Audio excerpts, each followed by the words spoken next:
Something ancient is still moving beneath the surface of our world, not in motion, but in meaning.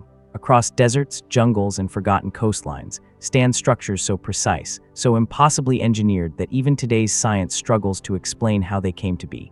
They rise from the earth like messages left for a future that has barely begun to understand them.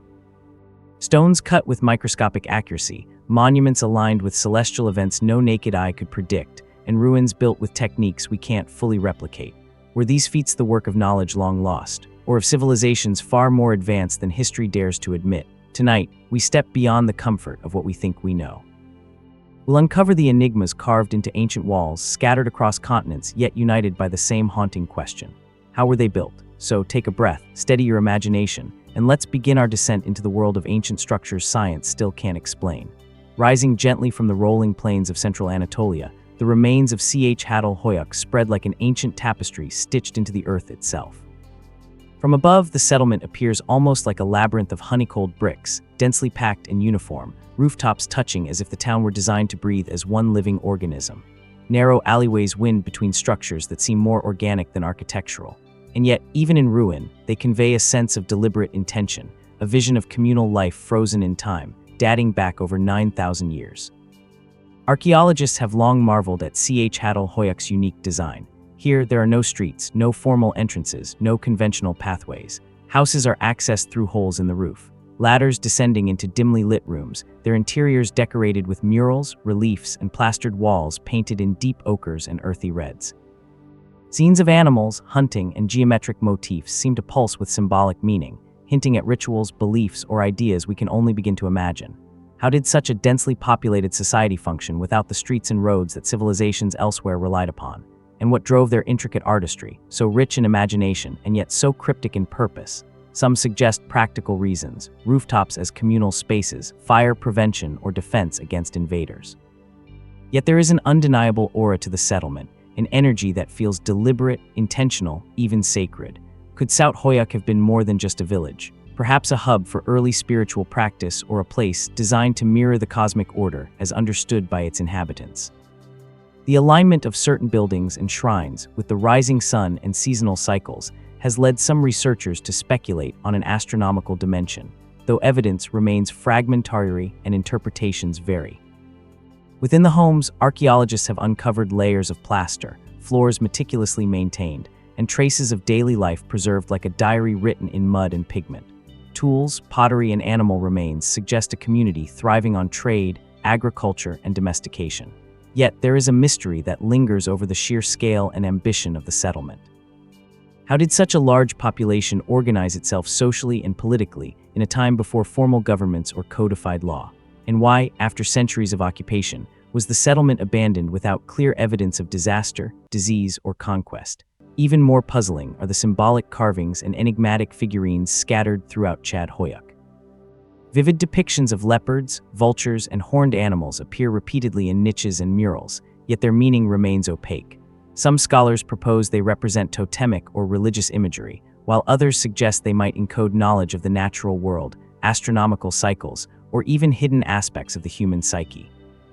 Could these artifacts point to a sophisticated belief system lost to time, a philosophy or worldview that shaped every brick, mural, and threshold?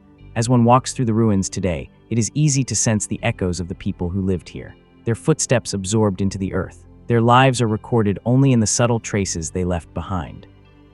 Every corner, every wall, every rooftop seems to whisper questions rather than answers, inviting observers to consider what life in Chattel truly meant. Were these people merely early farmers or pioneers of thought and architecture, whose ambitions exceeded what we can easily comprehend? And as we trace our fingers over the remnants of walls and peer into the shadowed interiors, one cannot help but wonder what other truths lie hidden beneath the surface, buried under centuries of soil and silence, waiting for us to uncover, understand, or perhaps simply acknowledge. Chattel remains a place suspended between what we know and what we can only imagine, a living puzzle carved from clay and human intent. Its secrets are now stubbornly elusive. From the windswept plains of northern Peru near the modern city of Chiclayo, the Tuque pyramids rise abruptly from the flat, arid landscape like silent sentinels of a civilization long vanished. Constructed from sun-baked adobe bricks, these massive step structures cluster together in an intricate pattern that stretches over 6 square kilometers, forming what is sometimes called the Valley of the Pyramids. Viewed from above, the site resembles a sprawling geometric labyrinth, an architectural tapestry that hints at order, purpose, and intent far beyond the casual eye. Archaeologists have traced the site back to the Lambeki and earlier Sakan cultures, flourishing over a millennium ago. The largest pyramid, rising nearly 40 m, dominates the horizon, its terraces suggesting both ceremonial and administrative significance. Evidence points to a vibrant society. Ceramics, textiles, and metalwork speak of skilled artisans and a thriving economy, while tombs and ritual objects hint at complex spiritual practices. Yet even as we catalog these finds, the sheer scale of the site raises questions that remain unresolved. How did these people construct such massive edifices with only rudimentary tools? How did they organize labor and logistics to erect dozens of pyramids across the harsh desert plains? The pyramids themselves seem to defy easy explanation. Unlike the precisely aligned stone constructions found in Egypt or Mesoamerica, Tuku's adobe pyramids appear irregular at first glance. Yet some researchers argue there is hidden symmetry, alignments that may correlate with solstices, the cycles of the moon, or even particular stars. Could these massive mounds have served as observatories, spiritual focal points, or markers of a lost cosmological knowledge? And if so, what prompted the selection of this very valley as the canvas for such monumental work? Adding to the intrigue are the tombs buried within the pyramids. Many contain elaborate burial goods, gold ornaments, ceremonial knives, textiles dyed in vivid pigments, and skeletal remains sometimes arranged in unusual postures. The richness and scale of these burials suggest a society that placed extraordinary emphasis on death and the afterlife. But the precise beliefs, the rituals performed here remain tantalizingly obscure.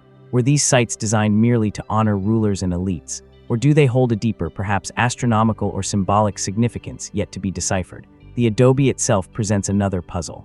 Though fragile and susceptible to erosion, many of Tuke's structures have survived for centuries.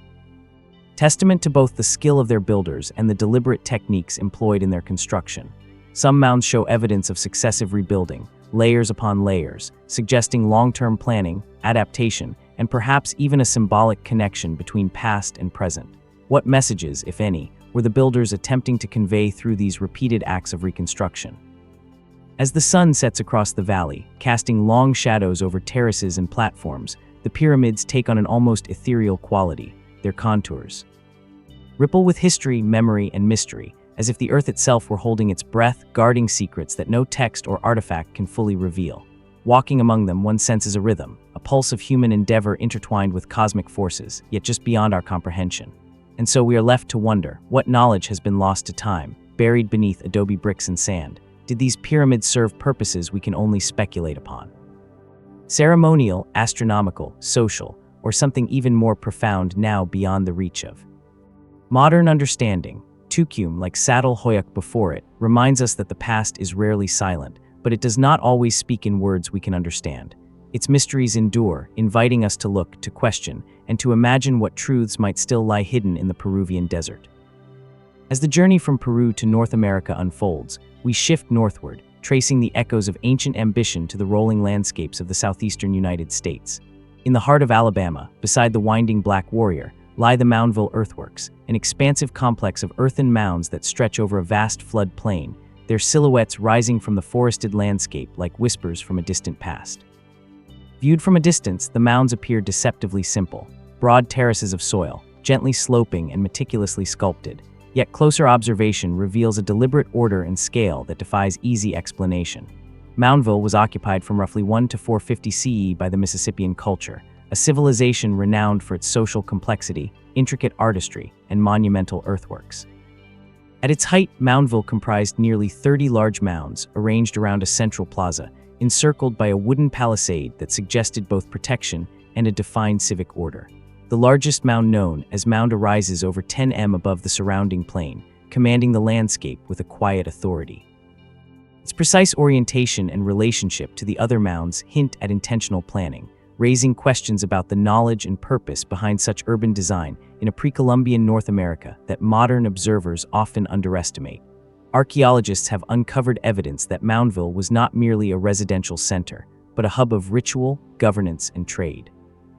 Artifacts of remarkable craftsmanship, including finely etched pottery, copper ornaments, shell gorgets, and ceremonial figurines suggest a society deeply invested in symbolism and ceremony. Yet, despite extensive study, many mysteries remain. How were these mounds constructed with such precision using only rudimentary tools? The labor required to move the immense quantities of soil is staggering, implying a highly organized society capable of mobilizing hundreds, perhaps thousands of workers over decades. What social or spiritual impetus drove this effort, and what knowledge guided the planners to create a layout that seems to balance utility, symbolism, and perhaps even celestial alignment? One of the most compelling enigmas of Moundville is the apparent integration of astronomy and ritual. Some researchers have noted alignments between certain mounds and the cardinal points, while others speculate that structures may have been oriented to mark solstices, lunar cycles, or significant seasonal changes. Could Moundville have served as a kind of observatory, a calendar of stone and soil designed to guide agricultural practices, ceremonial events, or even cosmological understanding? Or was the layout purely a reflection of social hierarchy and ritual importance, a tangible map of power and prestige within the Mississippian world? The central plaza itself offers further intrigue. Archaeologists believe it was a space of communal gathering, ceremonies, and political discourse. Surrounding it, the largest mounds were likely reserved for elite residences, temples, or council structures, while smaller mounds may have served or ritual functions. Yet unlike other Mississippian sites, Moundville exhibits a remarkable uniformity in mound design, suggesting a cohesive vision for the entire complex. What guiding principles dictated this arrangement? And how did the builders communicate such a sophisticated plan without written records, leaving only the silent earth to testify to their intent? Burials and artifacts add layers of mystery. Many mounds contain graves adorned with ceremonial items. Yet some instruments appear deliberately stripped of their belongings or arranged in ways that defy conventional interpretation. Certain artifacts like intricately carved stone pipes, exotic shells, and finely crafted effigies hint at long-distance trade and cultural exchange. Yet their symbolic significance remains elusive. Did these objects encode religious meaning, social status, or astronomical knowledge? And if so, how much of this knowledge has been lost to time, leaving only tantalizing fragments behind? The sheer scale and sophistication of Moundville continue to challenge conventional narratives about pre-Columbian North America. The labor, planning, and social organization required to construct such a city suggest a level of engineering, coordination, and cultural cohesion that still surprises modern observers. Some scholars have suggested that the site reflects a society harmonizing civic, spiritual, and astronomical concerns, while others hint at the possibility of ritual or symbolic knowledge encoded in the very layout of the mounds, a language written in earth itself. Walking the grounds today, the mounds rise gently against the horizon, their contours softened by centuries of weather and vegetation, yet their presence remains commanding. There is a palpable rhythm to the site, a quiet pulse of human endeavor intertwined with the cycles of the river and the movements of the sun. As light shifts across terraces and slopes, shadows lengthen in ways that seem almost intentional, hinting at patterns and purposes just beyond our full comprehension. And yet Moundville also speaks to what is missing: the voices, the ceremonies, the rituals, and the reasoning that once imbued this landscape with meaning. We can speculate, interpret, and map alignments, but the essence of why and how remains partially hidden, stubbornly resisting modern understanding. What drove this society to raise Earth in such monumental forms? Were the mounds purely functional, purely symbolic, or something more? An intricate blend of spiritual, astronomical, and societal intent now lost to the centuries. Moundville reminds us that human ambition is not bound by technology alone. Even with only basic tools, early cultures could shape landscapes, encode knowledge, and express beliefs in ways that resonate millennia later. And as we trace the contours of each mound, pause at the edges of the plazas, and examine the artifacts that survived, we are left to confront the same question that echoes across every ancient structure we explore. What remains hidden, waiting for those who look closely enough to see, to imagine, and perhaps to understand? As we leave the forests and plains of North America behind, our journey returns to the highlands of Peru, where the sacred valley stretches like a corridor between steep Andean peaks. Here, nestled against terrace mountain sides, lies Ollantaytambo, a living town that conceals one of the most enigmatic achievements of the Inca Empire. The monumental walls that rise with astonishing precision from the valley floor. These walls, formed from immense stone blocks, curve and ascend along natural terraces, creating a fortress that seems as much a part of the mountain as the earth itself. From a distance, the structures appear almost organic, blending seamlessly with the terrain. Yet closer inspection reveals a staggering degree of craftsmanship. and a mystery that continues to captivate historians, engineers, and travelers alike. Ollantaytambo was both a strategic stronghold and a ceremonial center, a place where the Incas resisted invaders and celebrated their mastery over nature and architecture. The stones used to construct the walls are immense, some weighing over 70 tons, and yet they fit together with astonishing precision. The seams between them are so tight that even a single sheet of paper cannot be inserted. How did the builders achieve such exacting alignment without modern tools, cranes, or written schematics? The question grows even more pressing when one considers the irregular shapes of many stones carefully carved to interlock like pieces of a puzzle. Was this method purely structural, a way to strengthen the walls against earthquakes, or could there have been a deeper, perhaps symbolic reasoning behind these choices? Historians generally agree that the stones were quarried from nearby hillsides, yet the techniques for transporting and positioning these massive blocks remain elusive. Some suggest rolling logs, sledges, or levers, yet such explanations often seem insufficient given the sheer size and weight of the stones. Could the Incas have developed engineering knowledge lost to time, methods passed down through generations and now forgotten? Or is it possible that the alignment of the stones and terraces reflects not only practical skill, but also a sophisticated understanding of geometry and astronomy? The walls themselves invite contemplation. Many of the stones bear subtle curves and angles that seem deliberately chosen to create a visual harmony with the surrounding mountains. Certain terraces and niches align with the rising sun during solstices, hinting at ritual significance. Could these constructions have been designed to mark astronomical events, to channel the flow of water and energy, or to create spaces imbued with sacred meaning?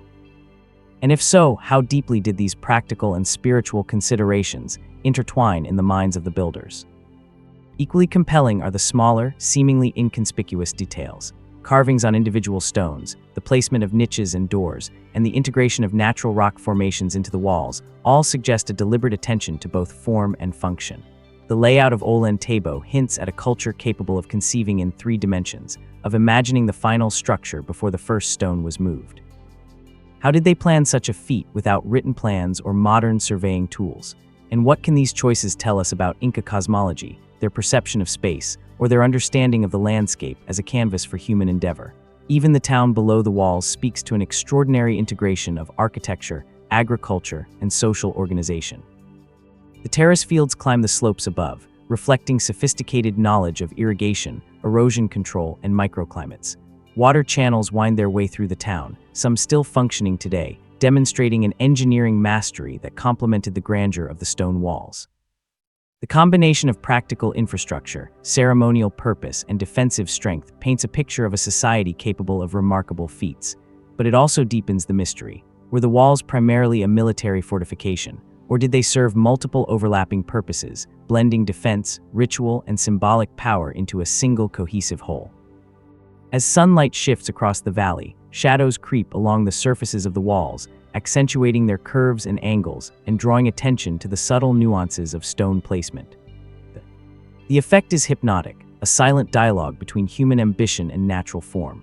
Walking among these stones today, one cannot help but feel the presence of countless hands, generations of labor and minds, attuned to both practicality and artistry. Yet the questions remain: how did they move such colossal blocks with such precision? What knowledge guided their hands and eyes? And what messages, intended or otherwise, might the walls convey to those who walk among them today? Ollantaytambo, like the other ancient structures we have explored, embodies a duality of the tangible and the mysterious. It is at once a fortress, a ceremonial space, and an enduring testament to human ingenuity. Yet it also challenges our assumptions about what ancient societies could achieve. Did the Incas discover techniques now lost to history? Or did they draw upon knowledge that had been accumulated over centuries and passed down through generations in ways we may never fully understand? As we trace the curves of the walls, study the terraces, and consider the alignment of stones with mountains and sky, we are left to confront a profound truth. Ollantaytambo is more than architecture. It is a question written in stone. What wisdom remains hidden within its walls, waiting for those who approach with curiosity, patience, and wonder? The answers may remain elusive, but the mystery itself endures, inviting us to ponder, imagine, and explore the extraordinary achievements of a civilization that continues to captivate the modern mind. From the highlands and valleys of Peru, our journey takes us thousands of kilometers across the Pacific Ocean to one of the most isolated inhabited islands on Earth, Rapa Nui or Easter Island. Here atop the windswept coastline stands Ovinapu, a ceremonial platform that quietly defies explanation. Unlike the towering moai statues that dominate much of the island, Ovinippu draws attention not through sheer height, but through the astonishing precision of its stonework. Its massive basalt stones fitted together with such exacting skill that the seams are nearly invisible cling to one another, as if shaped to interlock by forces beyond human capability. Even today, with advanced tools and modern engineering knowledge, replicating this craftsmanship remains a formidable challenge. Archaeologists attribute Ovinippu to the Rapa Nui culture, flourishing between the 13th and 16th centuries. The platform is part of a complex network of ceremonial sites reflecting the social, political, and religious life of the islanders. Yet, it is the construction itself that captivates the imagination. Each stone is carved to fit perfectly with its neighbors, forming a wall so smooth and tight that no mortar is needed. Some blocks weigh several tons, and their arrangement suggests a knowledge of geometry and balance that seems surprisingly advanced for a society isolated from mainland civilizations. How did they achieve such precision without metal tools or large-scale machinery? And why does this technique appear markedly different from other stonework? Scholars have noted that Ovinippu's construction bears an uncanny resemblance to the polygonal stonework found in distant places, such as the walls of Ollantaytambo in Peru. Some researchers have speculated about possible cultural diffusion, suggesting that maritime knowledge or trade networks may have existed across the Pacific earlier than commonly accepted. Others caution against drawing direct connections, pointing out that Rapa Nui's geology, materials, and island isolation make its architectural achievements remarkable in their own right. Yet the similarities remain striking enough to provoke questions. Could there have been an exchange of ideas, techniques, or knowledge that bridged vast oceans long before we imagined? Or are these parallels the result of convergent ingenuity, different cultures arriving independently at comparable solutions to similar architectural challenges? The site itself conveys both practical and symbolic significance. Ovinippu was likely used as a platform for ceremonies, rituals, and the display of ancestral power, integrating the spiritual and political dimensions of Rapa Nui society. The placement of stones and the orientation of the platform suggest intentional alignment, possibly with the movements of the sun or the lunar cycle, indicating a sophisticated understanding of celestial patterns. Could the builders have encoded astronomical knowledge within the structure, creating a monument that functioned as both a sacred space and a calendar? And if so, what role did these observations play in shaping the rhythms of daily life, agriculture, or ritual on an island where resources were limited and environmental balance was critical? Adding to the intrigue is the contrast between Ovinippu and other constructions on the island.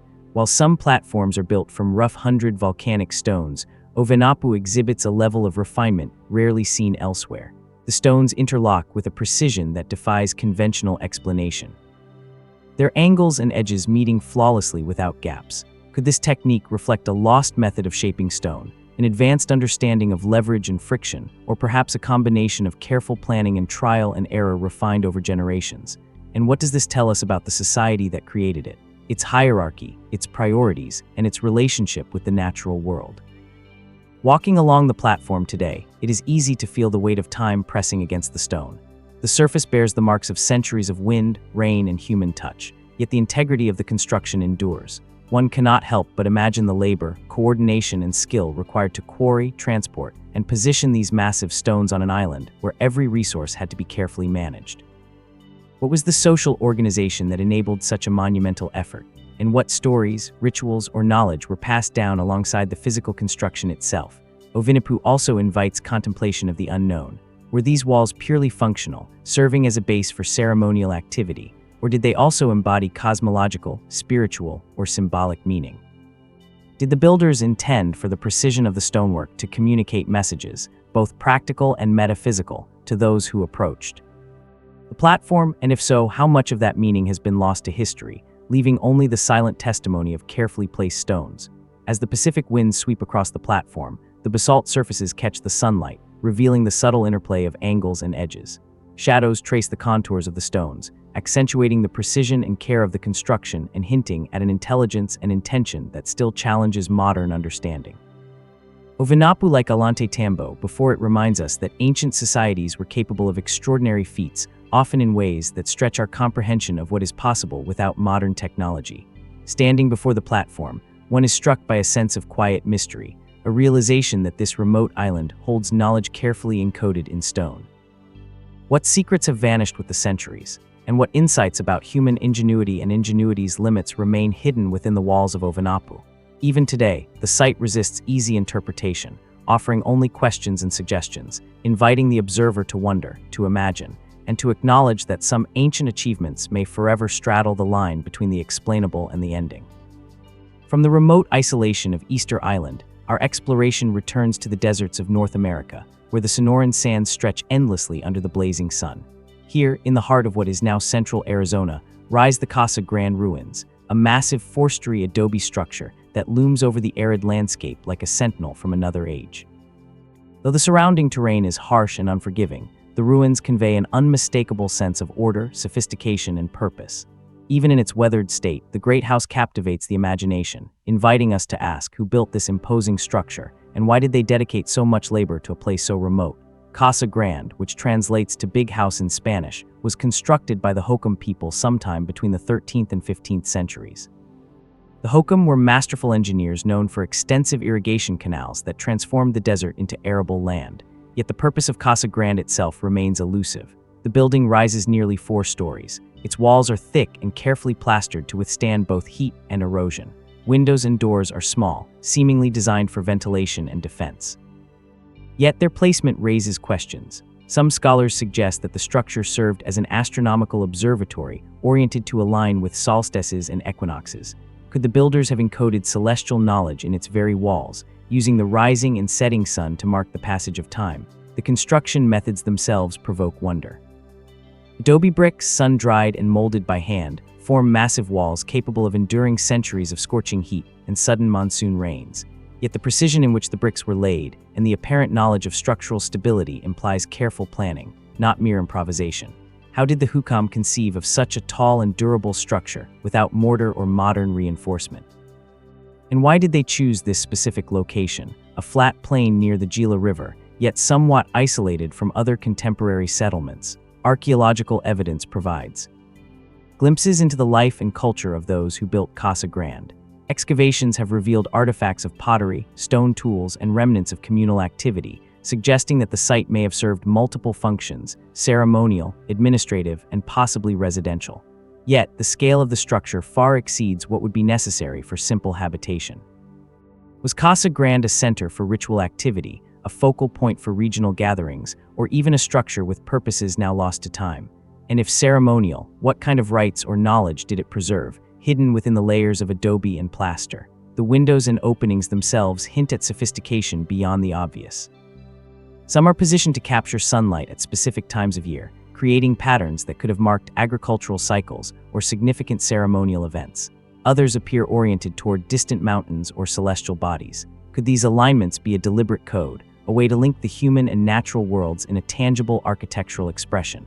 And if so, what other knowledge might the Hokum have encoded in ways we have yet to decipher? Adding to the mystery is the question of labor and social organization. Erecting a structure of this magnitude in a harsh desert environment would have required coordinated effort, a detailed plan, and knowledge passed across generations. How did the Hokum mobilize resources, organize workers, and maintain such precision over years of construction? And what motivated them to invest so heavily in a building whose purpose is only partially understood, leaving behind a monument that speaks more in questions than in answers? Even today, Casa Grande stands as both an engineering marvel and a puzzle. Wind and rain have weathered its exterior, yet the structure retains its geometric clarity, the walls echoing the intentions of builders long gone. As the sun arcs across the desert sky, shadows stretch across terraces and openings, revealing the careful thought in every line, every corner, every alignment. There is an undeniable rhythm to the ruins, a subtle cadence that suggests a sophisticated understanding of both the environment and human perception. Casa Grande also challenges our assumptions about the Hohokam and the broader pre-Columbian cultures of North America. We tend to view these societies as relatively simple. Yet this great house demonstrates that complexity need not always manifest in monumental stone cities like those of Mesoamerica or the Andes. The Hokum, working with earth, sun, and ingenuity, created a structure whose sophistication rivals that of civilizations, often given greater recognition in history books. As we stand before the great house, tracing its contours with the eyes and imagination, one cannot help but reflect on the unanswered questions it presents. Who conceived of its design, and how much knowledge, mathematical, astronomical, or spiritual, was necessary to bring it to life? What rituals were performed here, and what messages were embedded in the walls waiting for attentive observers across centuries? And perhaps most intriguingly, what other secrets remain hidden beneath the desert sands, waiting for discovery by those who are willing to look closely, to wonder, and to imagine beyond the evidence that is visible today? Casa Grande reminds us that human ingenuity often transcends time, geography, and technology. In a remote desert plain centuries before modern tools, a people capable of remarkable thought and skill left behind a structure that continues to challenge, intrigue, and inspire. Its mysteries endure, not as failures of science to explain, but as invitations to explore the limits of our understanding and the boundless potential of human creativity. From the deserts of Arizona, our journey sweeps across oceans and centuries to the Mediterranean, to the small but historically rich archipelago of Malta. Nestled amidst cultivated fields and low hills lies the Tarsian megalithic complex, a prehistoric labyrinth of stone that has endured for over 5,000 years. The site is unassuming at first glance, its weathered megaliths blending into the surrounding landscape. Yet each stone hums with quiet authority. Massive blocks intricately arranged form chambers, altars, and passageways, testifying to a society whose ambitions, beliefs, and capabilities continue to intrigue modern observers. Here in the shadow of history, we are reminded that human ingenuity knows no boundaries, whether measured in continents, epochs, or materials. Tarxian is among the most elaborate of Malta's megalithic temples. Constructed between 3,300 and 2,500 BCE, the complex is remarkable not only for the size of its stones, some weighing several tons, but for the sophistication of their arrangement. Curved walls, carefully placed orthostats, and intricately carved reliefs suggest a keen understanding of both structural stability and aesthetic design. Carvings of animals, spirals, and abstract patterns cover walls and altars, hinting at symbolic meaning that remains enigmatic. How did the people of this small island community, isolated in the central Mediterranean, conceive of and execute a project of such scale and precision? And what purpose did these temples serve in a world so long before written records? Archaeologists have proposed a variety of explanations. The temples may have functioned as centers for religious rituals, sites for communal gatherings, or focal points for agricultural and seasonal ceremonies. Excavations reveal evidence of altars offering pits and carved stone decorations, suggesting ceremonial use. Yet, the complexity of the structures raises additional questions. Many of the stones interlock, or are arranged with a subtle precision that implies knowledge of geometry and construction techniques not usually associated with Neolithic societies. Was this mastery purely practical, ensuring stability and durability, or did it carry a symbolic or ritual significance, perhaps intended to echo cosmological principles or sacred numerology? The carvings themselves deepen the mystery. Reliefs depict domesticated animals, abstract spirals, and human forms in poses that suggest ritual or mythological significance. Some researchers suggest the imagery encodes stories of fertility, life cycles, or celestial observations, while others hint at ceremonial knowledge now lost to time. Could these carvings have served as a form of communication, a symbolic language meant to preserve spiritual and practical knowledge for generations, yet leaving modern observers only fragments of understanding? The layout of Tarsian is equally intriguing. The complex consists of multiple interconnected temples, each with distinct chambers, corridors, and altars. The spatial arrangement appears intentional, suggesting that movement through the site may have followed specific patterns, perhaps mirroring ceremonial rites or mimicking cosmological or natural cycles. Could the architecture itself have guided participants through ritual experiences, creating a tangible journey of observation, contemplation, and spiritual practice? And if so, how much of this knowledge has been irretrievably lost with the passage of time, leaving us to decipher only what survives in stone? Another enigma lies in the construction techniques. The builders worked with local limestone, soft enough to carve, but heavy and cumbersome to manipulate. Many stones are dressed with remarkable precision, shaped to fit their neighbors without mortar. How did these Neolithic builders, with no apparent access to advanced tools, achieve such stability and harmony across multiple chambers? Was there a collective knowledge of leverage, counterweight, or geometry passed down through generations, now vanished from human memory? And why did such a small island society devote immense resources to creating monuments of such permanence and complexity? Walking among the remaining stones today, the scale of the achievement is humbling. The walls, though worn by millennia of wind and rain, convey the intention, planning, and skill of their makers. Shadows play across carved reliefs and terraces, revealing subtle angles and alignments that may have been significant to those who once performed right here. There is a rhythm to the space, a sense that every stone, curve, and carving had a purpose. a resonance that is difficult to fully grasp from the outside. Tarxian also prompts reflection on the broader capabilities of Neolithic societies. How is it that a community so isolated with limited technology could produce structures that rival later civilizations in both complexity and artistry? And what knowledge, ritual, mathematical, or otherwise, was encoded in these stones, waiting for attentive observers to uncover its meaning? The site invites us to reconsider assumptions about the limits of human ingenuity, creativity, and the ways that prehistoric people expressed their understanding of the world. As we trace the worn stones and contemplate the carvings of animals, spirals, and abstract forms, we are confronted with the enduring mystery of Tarxian. The intentions, beliefs, and knowledge of its builders remain just out of reach. The complex stands not merely as a collection of stones, but as a testament to human ambition, imagination, and the capacity to shape the environment in ways that endure across millennia. What secrets still linger in the chambers, the carvings, and the spaces between the stones? How much of the knowledge of this remarkable society remains hidden, waiting for discovery or interpretation? Tarxian, like Casa Grande and Ovanapu before it, reminds us that ancient structures often speak more through what they conceal than what they reveal. Each stone carefully placed and carved is both a clue and a question. And as we stand within the silent, weathered walls of this Neolithic complex, we are invited to wonder, to imagine, and to acknowledge that some mysteries may endure far longer than we can anticipate, challenging us to see the extraordinary in the lives of those who came before. From the windswept fields of Malta, our journey moves to the heart of South America, to the lush valleys and rugged mountains of Bolivia. Perched high above the valleys near the town of Samé lies a site that defies simple categorization: El Fuerte de Samyapa. At first glance, it is a massive expanse of carved rock hung into terraces, channels, and steps stretching across hundreds of meters on a single enormous sandstone outcrop.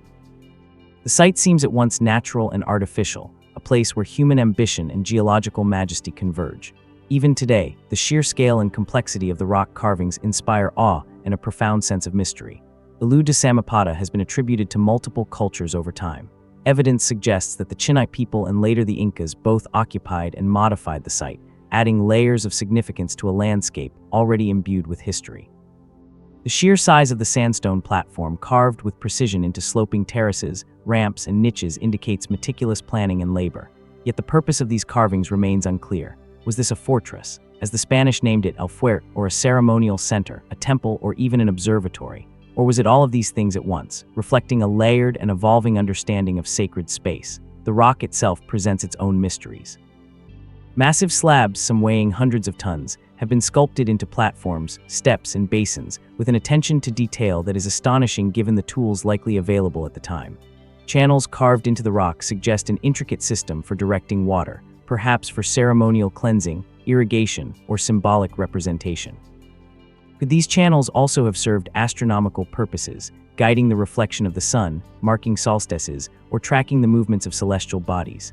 And if so, what knowledge guided these precise alignments, now nearly lost to the centuries? Among the most striking features of El Fuerte are the enigmatic carvings that cover the rock surfaces. Stylized animals, serpentine motifs, and abstract geometric patterns appear across the expanse, each etched with remarkable care. Some images resemble pumas, condors, or snakes, creatures long associated with Andean mythology, while others are less easily interpreted, abstract forms that seem deliberately enigmatic. Were these carvings intended to convey myth, record history, or encode knowledge of cosmology, geography, or spiritual practice? Or were they created as symbolic expressions of power and identity, meant to communicate messages both visible and hidden to those who approached? Archaeologists have documented signs of multi-phase construction at the site. Certain terraces and carvings appear older, worn and weathered by centuries of exposure, while others are sharper, more refined, suggesting modifications or additions by later occupants. This layering of work hints at a continuity of sacred or social significance, with successive cultures adapting the site to their needs and beliefs. Could El Fuerte have been a focal point for rituals spanning centuries, a place where generations returned to honor the past while asserting their presence on the landscape? And if so, what sacred or political knowledge was passed along with each modification now obscured by time? The location itself adds to the intrigue. Samapata lies at the edge of the highlands, overlooking fertile valleys below, a place both defensible and symbolically potent. The site commands sweeping views, yet its construction seems to embrace the natural contours of the rock rather than imposing arbitrary forms. Could the builders have intended a dialogue between human-made structures in the natural world, a synthesis of geology and architecture meant to reflect cosmic or spiritual principles? And if so, what can we infer about their understanding of landscape, environment, and the interconnectedness of earth, sky, and human activity? Even as modern visitors traverse the terraces, touch the carved channels, and trace the outlines of enigmatic animals, the site resists definitive interpretation. How was such a massive project coordinated without written records, advanced tools, or modern surveying techniques? And why did multiple cultures invest so heavily in shaping a single sandstone outcrop, turning it into a monumental stage for human ritual and expression? Walking along the worn terraces today, it is impossible not to sense the presence of countless hands and minds that labored here. The stones and carvings shaped over centuries convey purpose, intentionality, and perhaps even a philosophy of space, cosmology, and spirituality. Yet their meaning remains elusive, inviting careful observation, reflection, and wonder. What messages were meant to endure and which were lost to the passage of time? Ilu de Samapada challenges our assumptions about ancient societies and their capabilities. It reminds us that monumental construction need not rely solely on the use of cut blocks or towering walls.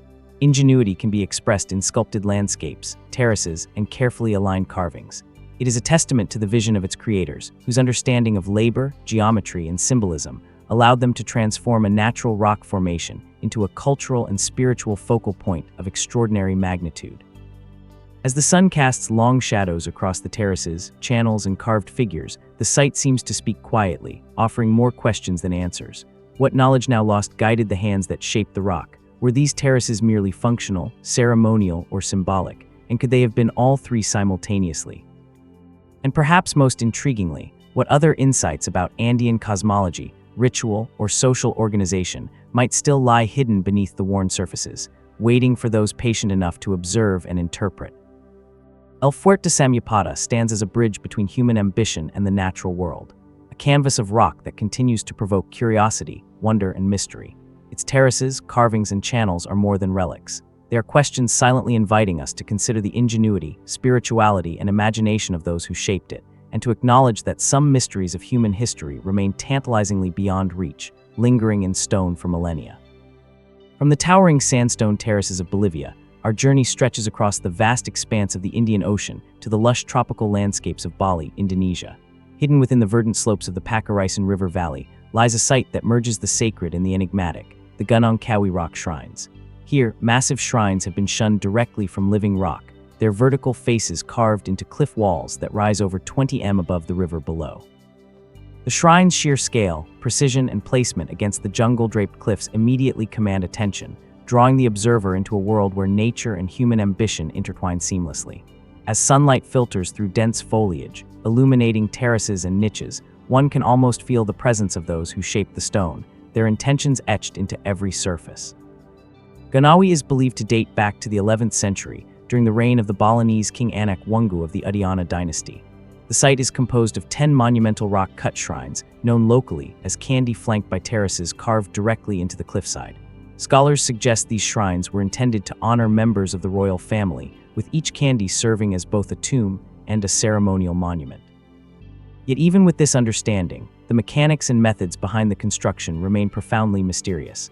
How were these colossal rock faces carved with such precision without the aid of modern tools, cranes, or scaffolding? And why were these particular cliffs steep and nearly inaccessible chosen as the site for the shrines rather than more conventional ground-level locations? The engineering itself is remarkable. Each shrine is cut with clean, sharp edges, forming rectangular chambers that align both vertically and horizontally with uncanny precision. Terraces interconnect the shrines leading from the riverbank to the upper reaches of the cliffs, suggesting careful planning and advanced knowledge of both gravity and leverage. Some researchers have proposed that ancient techniques involving bamboo levers, pulleys, and controlled erosion might explain the physical construction. Yet these remain hypotheses. The sheer smoothness of the rock faces and the meticulous proportions of each shrine defy easy explanation, leaving room for speculation about whether the builders possessed knowledge or methods that have since been lost to time. Beyond the technical questions, the shrines carry a profound symbolic weight. The placement of each Candi, the orientation of terraces, and the alignment along the river all suggest a deliberate integration of spiritual, cosmological, and environmental considerations. Could the shrines have been positioned to reflect celestial patterns, to harmonize with the flow of water and sunlight, or to create a sacred path for rituals and ceremonies. The terraces themselves, cut with precise steps and gentle slopes, have been designed to guide processions, to channel energy, or to frame the shrines as visual focal points that communicate power and reverence. Carvings on the shrines and nearby stones deepen the intrigue. Some depict abstract motifs, geometric patterns, or symbolic representations of deities and mythological creatures, while others remain subtle or eroded, leaving only the suggestion of intention. Did these carvings encode spiritual teachings, historical records, or knowledge of ritual practices? Or were they simply expressions of devotion, their meaning known only to those who once traversed the terraces and ascended the cliff faces in ceremonial observance? The ambiguity invites the observer to consider what might have been understood by contemporary participants and what knowledge has been lost to the centuries. Gunungkawi's location itself adds layers of mystery. The shrines are set amid steep cliffs and dense jungle overlooking the Pakarasan River and the surrounding valley. Access requires navigating terraces, staircases, and river paths, suggesting that approach to the shrines was intended to be deliberate, perhaps even transformative. Could the journey itself have been part of a ritual experience, a test of devotion, or a symbolic passage from the mundane to the sacred? And if so, what does this tell us about the worldview of the Balan royalty and priesthood who commissioned and oversaw such a monumental project? Archaeological investigations indicate that the site was in active use over several generations, with modifications and restorations layered upon the original construction. This raises questions about continuity and cultural memory. Did later generations maintain the original vision or adapt the site for new spiritual or political purposes? How much of what we see today reflects the original intent, and how much represents reinterpretation or evolution over time? The complexity of the site suggests a sophisticated understanding of both temporal and spatial continuity, blending practical construction with enduring spiritual significance. The combination of monumental scale, precise engineering, and symbolic placement challenges are assumptions about the capabilities of 11th century societies in Bali. How did they achieve such feats in a tropical environment where erosion, vegetation, and rainfall would have complicated every stage of construction? Did they possess specialized knowledge of stone properties, structural mechanics, or construction techniques that have since been forgotten? And what cultural or spiritual imperatives drove them to invest such labor, time, and artistry into shrines carved directly from cliffs rather than constructing freestanding monuments on level ground? Walking among the terraces and observing the shrines today, it is easy to sense the presence of the builders, the rituals performed, and the generations of devotion that shaped this sacred landscape. The interplay of shadow and light across the carved surfaces, the rhythm of terraces and stairways, and the enduring solidity of the stone all speak to intentionality, skill, and perhaps a worldview that intertwined human endeavor with natural forces. Yet the deeper meaning, the full scope of knowledge and belief embedded in the site, remains tantalizingly out of reach. Ganawi, like the other sites we have explored from El Fuerte to Simapada to Tarsian and beyond, reminds us that human creativity, ingenuity, and spirituality often transcend the apparent limitations of their time. These rock shrines stand as silent witnesses, posing questions rather than offering answers, challenging us to consider what knowledge, skill, and devotion were required to shape them. What secrets are hidden in the precise cuts, the symbolic carvings, and the terraces etched into living rock? How much understanding of ritual, cosmology, or engineering has been lost to history, leaving only the enduring mystery of what remains? As the tropical sunlight shifts and filters through the trees, casting dynamic patterns across terraces and shrines, one is struck by a sense of both permanence and fragility. Human ambition captured in stone yet constantly subject to the slow passage of time. Ganawi invites contemplation, curiosity, and wonder. Its mysteries endure, quietly asking those who visit to ponder not only how these structures were built, but why, and what the lost knowledge of their creators might still teach us about the extraordinary capabilities of ancient societies. From the verdant terraces of Bali, our journey returns to the rugged highlands of the Andes, to the place where rivers converge and mist clings to the mountainsides. Chavin Duenter. Nestled in the narrow Santa River Valley of northern Peru, this ancient site rises like a labyrinth of stone, carved terraces, and subterranean galleries, enveloped in an atmosphere that has captivated archaeologists, historians, and travelers for over a century. From afar, the site appears as a cluster of megalithic constructions carefully positioned along the riverbanks and encircled by steep hills. Up close, it reveals an astonishing complexity. Platforms, plazas, and tunnels interweaving in a network that hints at ceremonial, social, and perhaps even esoteric purposes. Chave Duar dating from roughly 900 to 200 BCE was the spiritual and political heart of the Chavin culture, one of the earliest known civilizations in the Andean region. Archaeological evidence suggests that the site served as a center of religious worship, pilgrimage, and artistic innovation. Carved stone sculptures, intricate reliefs, and enigmatic monoliths are scattered throughout the complex, depicting humans, animals, and hybrid forms that seem to straddle the boundaries between the natural and supernatural. Among the most famous is the Lanzan, a granite monolith intricately carved with a deity figure. Its proportions and placement are designed to dominate the central temple chamber. But while much has been discovered, the full purpose and meaning of Chavin remains shrouded in mystery. The architecture itself is remarkable. The site is built around a complex system of plazas, ramps, and subterranean galleries. These underground passages, some running hundreds of meters beneath the surface, were constructed with a precision that allows water to flow through channels, while creating an acoustic environment that amplifies sound in unusual and unexpected ways. Some researchers have speculated that the galleries were designed to produce a sensory experience, where the flow of water combined with echoing chants or the movements of priests created a profound psychological effect for those participating in ritual ceremonies. Could these architectural choices represent a deliberate manipulation of perception, intended to evoke awe, reverence, or altered states of consciousness? Chauvin is also renowned for its sculptural and artistic achievements. Stone heads, altars, and stele depict animals such as jaguars, eagles, and snakes, often fused with human features in hybrid forms that challenge easy interpretation. These figures are repeated throughout the site, suggesting a symbolic language that communicated power, spirituality, or cosmology. Was this iconography intended to guide initiates through complex rituals, to encode astronomical knowledge, or to convey moral and spiritual teachings? And if so, how much of this symbolic knowledge has been lost, leaving us to puzzle over images whose meaning was once vividly understood? Water plays a central and enigmatic role in Chave's design. Channels and drains are carved throughout the site, channeling mountain streams with careful precision into underground galleries. In some cases, water emerges into open courtyards or near sacred sculptures, suggesting an intimate relationship between the natural and the constructed. Did these features serve purely practical purposes such as drainage?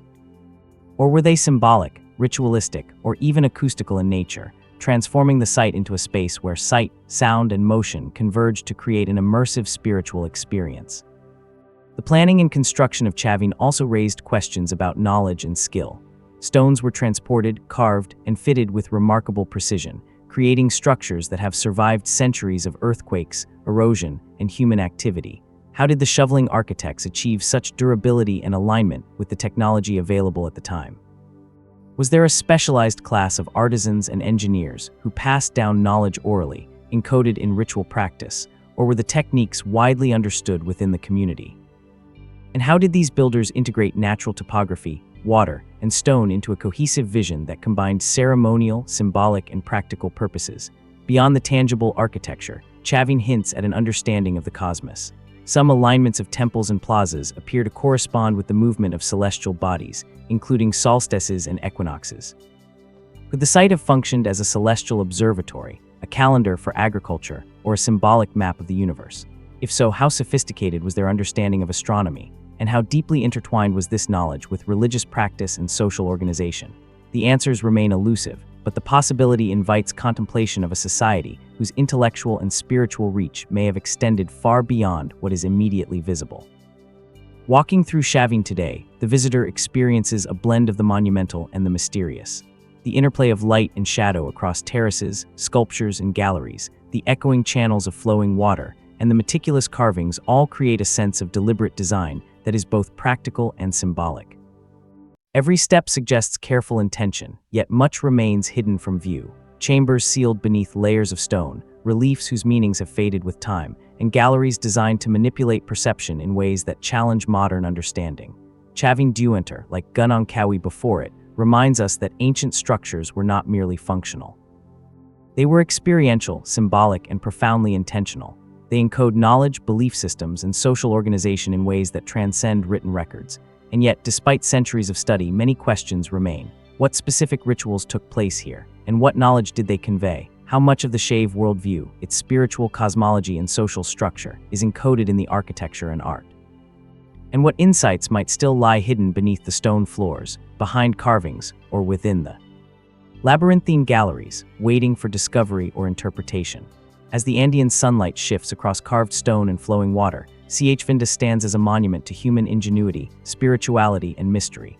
Its corridors, galleries, and plazas do not speak in words, but in questions, in impressions, and in challenges to our understanding of what was possible for a civilization that thrived over 2 millennia ago. In every shadowed chamber, every flowing channel, and every carved relief, the site invites reflection and curiosity. What knowledge did its builders hold, and what secrets remain locked within the stones, waiting for those patient enough to seek them out? Shaving Duenter endures as both a marvel and a mystery, a testament to the complexity, ambition, and vision of an ancient people. And as we contemplate the interwoven stone, water, and sacred imagery, we are reminded once again that some mysteries of human history are not fully revealed through excavation or scholarship alone. They require wonder, observation, and the acknowledgement that the past often speaks more in questions than answers. From the sunlit valleys and labyrinthine galleries of Shaving Duenter, our journey turns northward across oceans and centuries to the windswept coasts of Orne, Scotland. Here on the grassy plains that meet the cold waters of the North Sea lie the remains of Scarab Brae, Europe's most complete Neolithic settlement, a village preserved beneath layers of soil and sand for over 5 millennia. The moment one steps among the weathered stone houses, partially buried and partially exposed, there is a sense of stepping directly into the lives of vanished people. Each carefully shaped stone, each low doorway, and each sunken floor conveys intention, habit, and perhaps even a worldview long lost to time. Scarab dates to roughly 3180 BCE to 2500 BCE, a period long before written history in this region. The settlement consists of 8 clustered houses, each constructed from local stone slabs and designed with remarkable uniformity.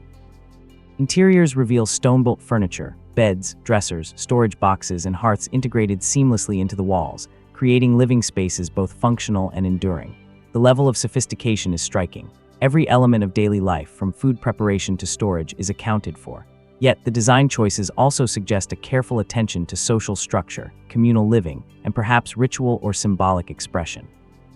What makes Scarab Brae particularly intriguing is not just the preservation of domestic spaces, but the evidence of deliberate planning and advanced adaptation to its environment. The village was buried under sand following a series of storms, which inadvertently preserved its layout for millennia. The orientation of houses, the arrangement of hearths, and the connectivity between structures point to a community highly attuned to its surroundings, able to survive in a harsh, windy, and isolated landscape. Could these design decisions also reflect a deeper understanding of social cohesion, environmental adaptation, or symbolic alignment with celestial events? The construction itself challenges modern assumptions about Neolithic capabilities. Stones were quarried, shaped, and placed without the use of metal tools. Yet the result is remarkably precise. Hearths, beds, and storage units are integrated into the stone walls, demonstrating both practical ingenuity and a vision of permanence. How did the builders develop these methods? And what knowledge, mathematical, engineering, or otherwise, was passed down through generations to achieve such uniformity and durability? Were these techniques purely functional, or did they also carry social or spiritual significance for the community? Scarab's interiors also invite speculation about daily life.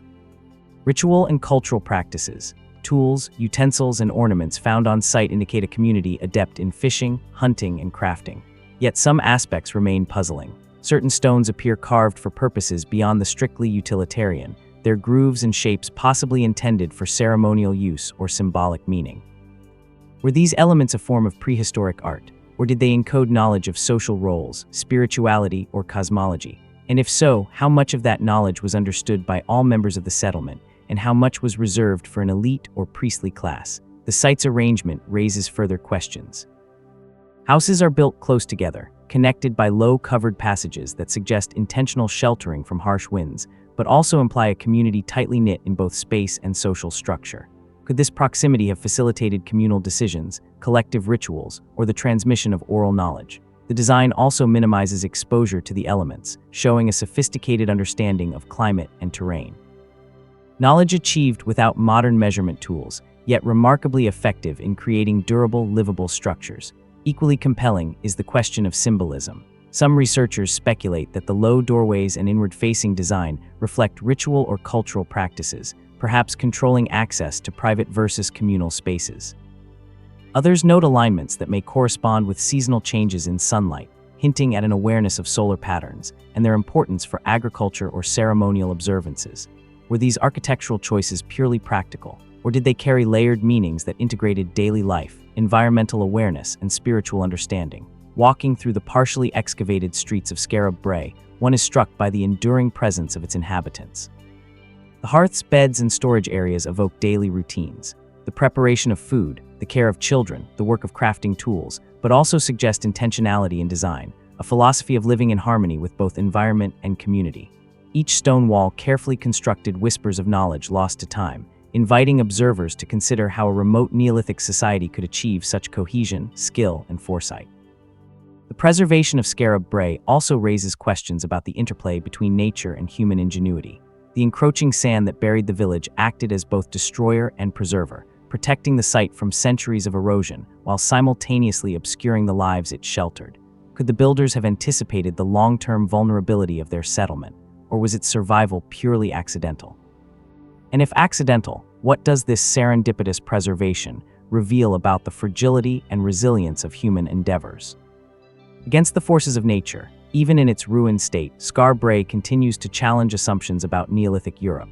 The precision of construction, the integration of furniture and functional design into stone walls, and the subtle yet deliberate planning of communal spaces suggest a society capable of sophisticated thought, careful observation, and long-term planning. Yet many mysteries remain. What belief systems guided their choices? How did they conceptualize community, ritual, and daily life? And what knowledge encoded in stone and lost to time might we still uncover if we look closely enough? As the North Sea wind sweeps across the settlement, stirring the grass that grows among the stones, Scarab Brae feels both intimate and monumental. It is a place where daily life, architecture, and possibly spiritual practice converge in ways that remain elusive to modern understanding. Each hearth, bed, and stone wall poses questions about ingenuity, adaptation, and cultural expression.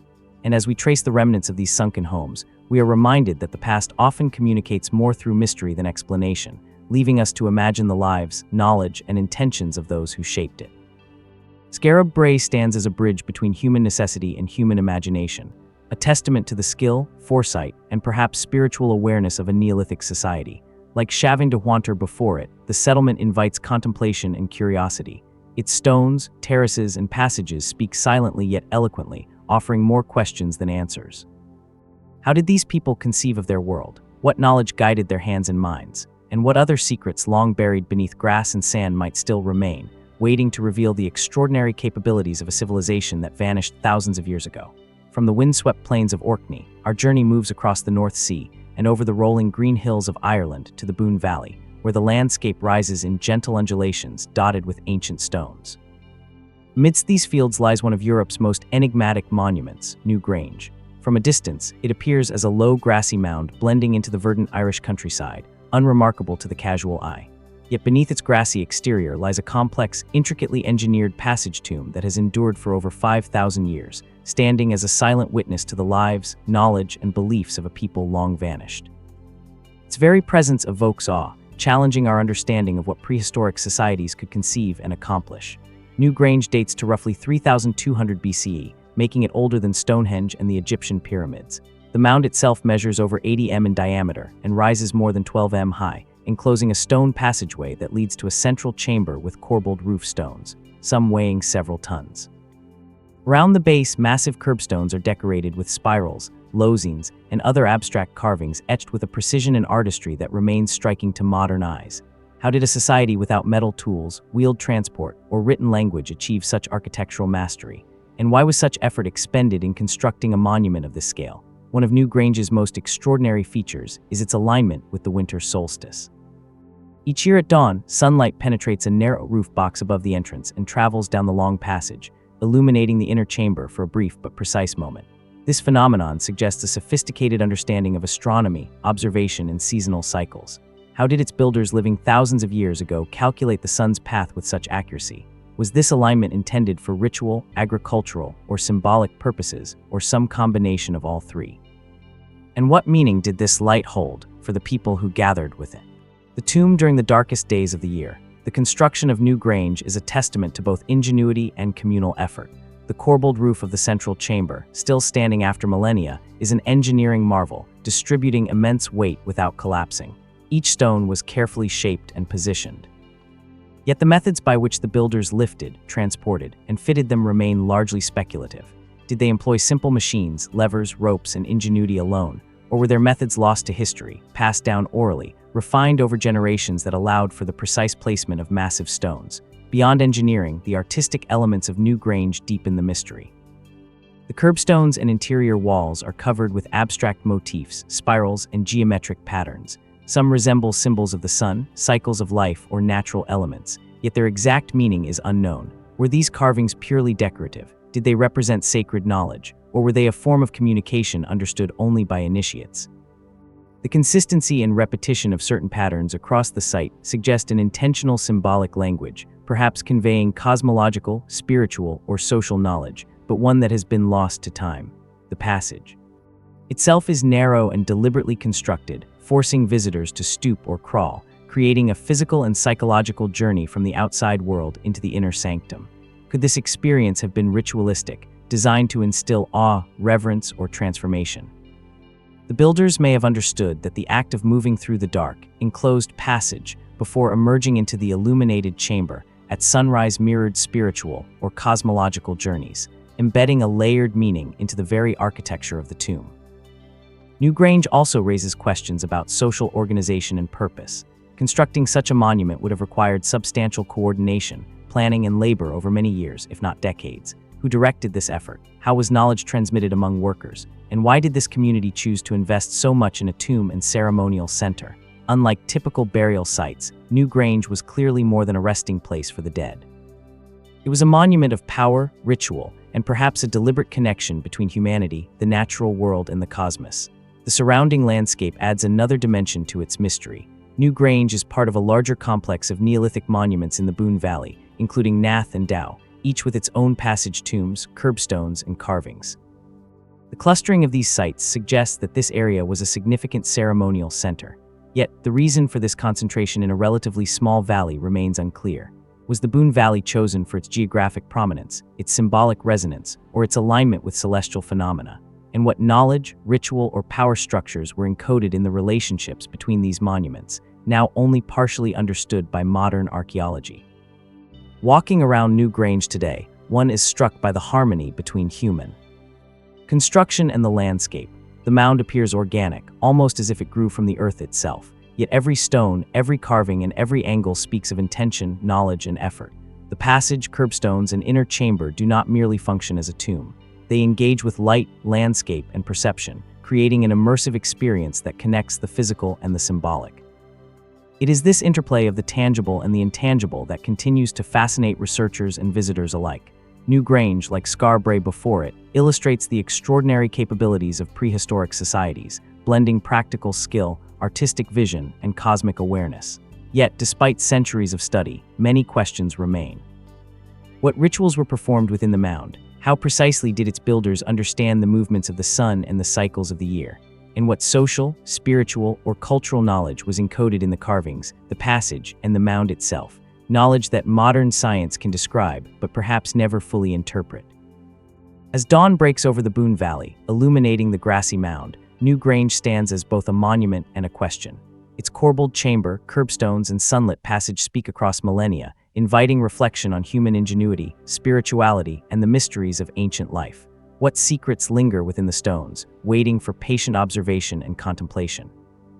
And how much of the knowledge of its creators remains hidden, waiting to reveal the extraordinary understanding, skill, and vision of a civilization that lived long before written history, yet continues to inspire wonder today. From the rolling green hills and solar-aligned chambers of New Grange, our journey carries us south across the European continent to the rugged landscapes of Andalusia in southern Spain. Nestled near the town of Antequera, amid limestone ridges and rocky outcrops, lies a prehistoric monument that has captivated observers for centuries, the Dolmen of Manga. From a distance, it appears as a simple mound of stone, a relic of a distant past. Yet, as one approaches, the scale of the structure becomes apparent. Massive megaliths arranged with astonishing precision, forming a chamber that has endured for over 5,000 years. The Dolmen of Manga, one of the largest known megalithic tombs in Europe, invites contemplation, challenging our assumptions about what early societies were capable of achieving. The dolmen dates to approximately 3750 to 3650 BCE, placing it firmly in the late Neolithic period. It consists of a long corridor of enormous vertical stones supporting horizontal capstones, creating a covered space over 20 m in length and nearly 4 m high. The stones themselves are immense, some weighing over 180 tons, quarried from a site several km away. The sheer size of these monoliths raises immediate questions. How did a prehistoric society without cranes, wheeled transport, or modern engineering knowledge manage to move, lift, and place stones of this magnitude with such precision? And why devote such monumental effort to a tomb when the survival of the community itself demanded so much labor and ingenuity? Beyond its scale, the dolmen of Manga presents an enigmatic relationship with the surrounding landscape. Unlike many megalithic tombs whose entrances are aligned with solar phenomena, Manga is oriented toward the distant peak of the Pina de los Enamorados, a natural limestone formation resembling the profile of a reclining human face. Was this alignment intentional? And if so, why did it hold spiritual, symbolic, or territorial significance? Could the dolmen have been deliberately positioned to interact with the landscape, drawing energy, meaning, or identity from the natural feature? The precise reasoning remains uncertain. Yet the connection between stone and mountain suggests a sophisticated understanding of geography and symbolism, a relationship that transcends mere functionality. The construction techniques of Manga are equally remarkable. The massive megaliths were cut and shaped with surprising accuracy, placed to form a stable, enduring structure without the use of mortar. Some stones feature fine joints and carefully flattened surfaces, demonstrating knowledge of weight distribution and mechanical stability. How did the builders achieve such precision with only stone, bone, or wooden tools? Was it purely trial and error passed down through generations? Or did they possess more advanced methods, perhaps now lost, that allowed them to manipulate these colossal stones with confidence? The interior of the dolmen hints at both practical and ceremonial purposes, while human remains found within suggest its use as a burial site. The scale of the structure far exceeds what would be required to house the dead alone. Could Manga have also served as a communal space, a ceremonial center, or a site of social cohesion? The long corridor culminating in a central chamber guides visitors in a procession-like journey, heightening the sense of ritual and anticipation. Was this design intended to create an experience of awe, reflection, or communion with ancestors or spiritual forces? And if so, what rituals or knowledge were encoded in this architectural journey now obscured by millennia? Carvings and markings, though sparse, add another layer of intrigue. Some stones display subtle grooves or geometric patterns, their meaning lost to time. Were these artistic expressions, symbolic representations of cosmological principles, or practical markers used during construction? Could the repetition of certain forms have encoded knowledge about the cosmos, seasonal cycles, or social hierarchy, creating a language of stone accessible only to the initiated? The ambiguity invites reflection on the ways in which prehistoric societies transmitted knowledge, belief, and power without written records. The dolmen of Manga also challenges our understanding of social organization. Coordinating the quarrying, transportation, and precise placement of stones weighing tens or hundreds of tons would have required a high degree of cooperation, planning, and leadership. Did the builders rely on communal labor, ritualized work, or an elite class of organizers and engineers? How were these skills learned, shared, and preserved across generations in a society that left no written documentation? The answers remain elusive. Yet the monument itself stands as irrefutable evidence of both ambition and capability. Beyond the dolmen itself, the surrounding landscape deepens the mystery. Manga is part of the Antiquera megalithic complex, which includes the dolmen of Vieira, the dolmen of El Romeral, and other prehistoric constructions. Each structure has unique features, alignments, and orientations. Yet all appear to interact with the landscape, the stars, and each other. What drove these prehistoric communities to invest in multiple monumental projects across the same valley? Was there a broader spiritual or cultural vision linking tombs, mountains, and sky in a coherent cosmology? Or were these structures markers of territory, power, or identity, signaling the presence of a sophisticated society to contemporaneous groups? Walking through the corridor of Manga today, one is struck by the immensity of the stones and the intentionality of the construction. The interior evokes both intimacy and grandeur. The low passage forces the visitor to bow and navigate carefully, creating a sense of humility and reverence. The central chamber, enclosed by enormous capstones, resonates with permanence and silence, as if holding centuries of human thought, labor, and ceremony within its stones. How many generations participated in the creation of this monument, and how much of their collective knowledge, belief, or ritual has been lost, preserved only in the silent presence of the stones? The dolmen of Manga, like New Grange before it, demonstrates that prehistoric societies were capable of extraordinary feats of engineering, planning, and symbolic expression. Yet many questions remain unanswered. What rituals were performed here? How did the builders move and position stones of such mass with the technology of their time? What knowledge, social structures, and cosmological understanding informed the choice to orient the tomb toward a distant mountain rather than the sun or stars?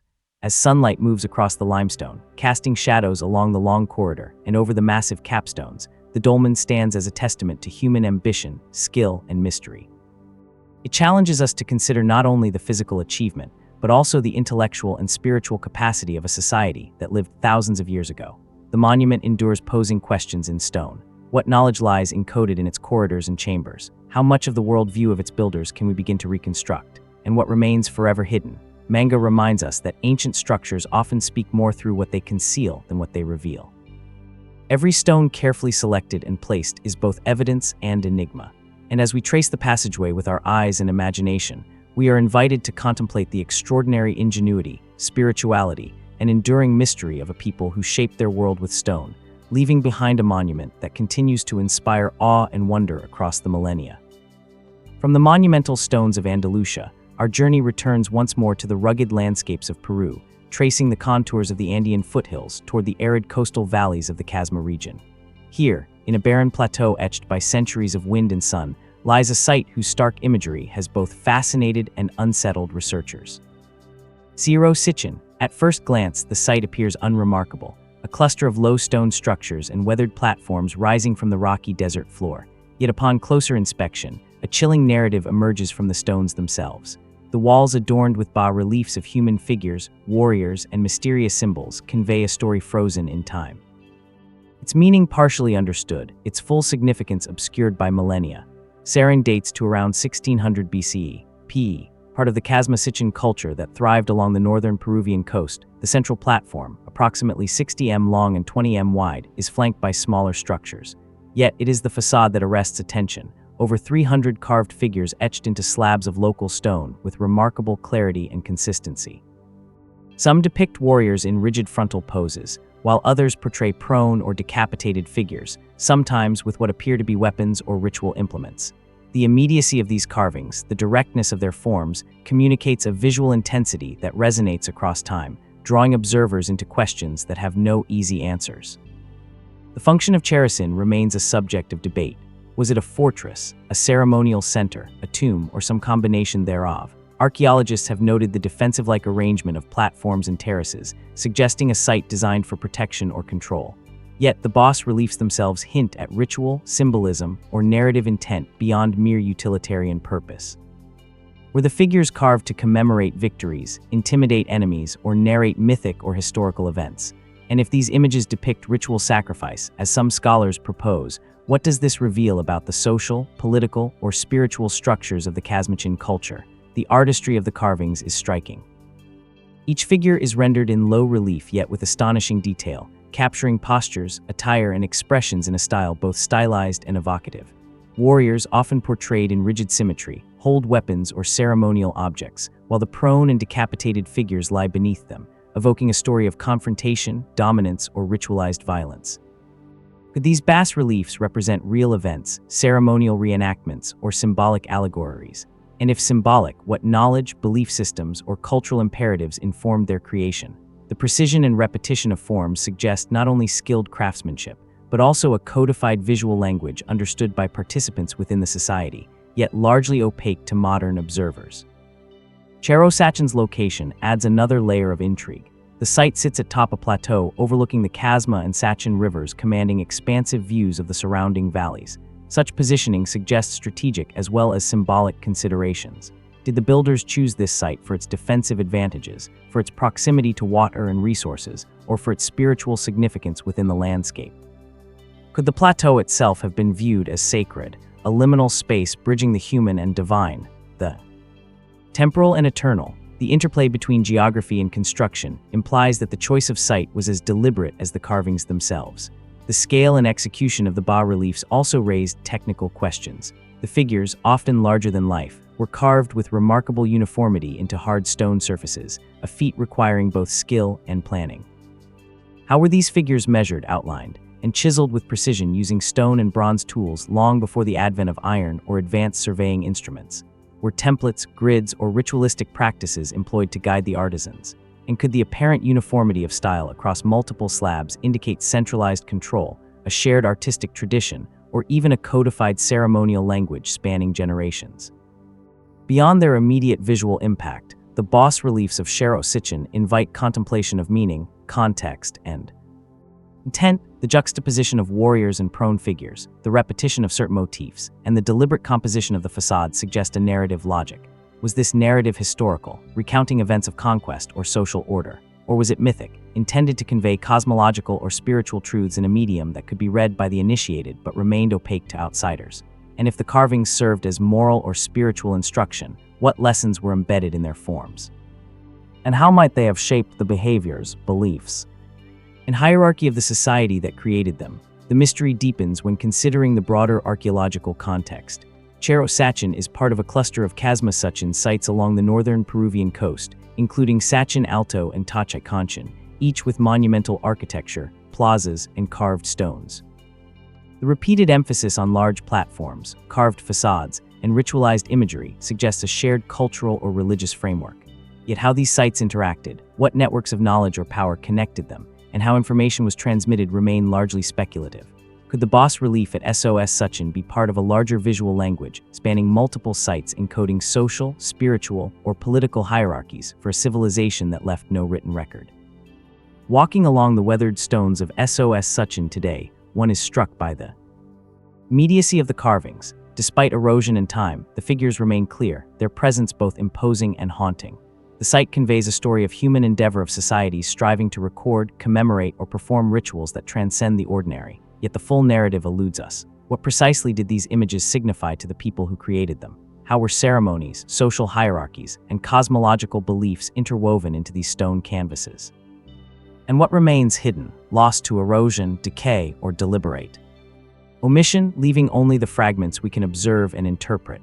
SOS Sachin, like the other ancient sites we have explored from Scarabri to New Grange, and the Dolmen of Manga reminds us that human societies, even thousands of years ago, were capable of remarkable technical skill, symbolic sophistication, and conceptual vision. Yet it also reminds us of the limits of our understanding.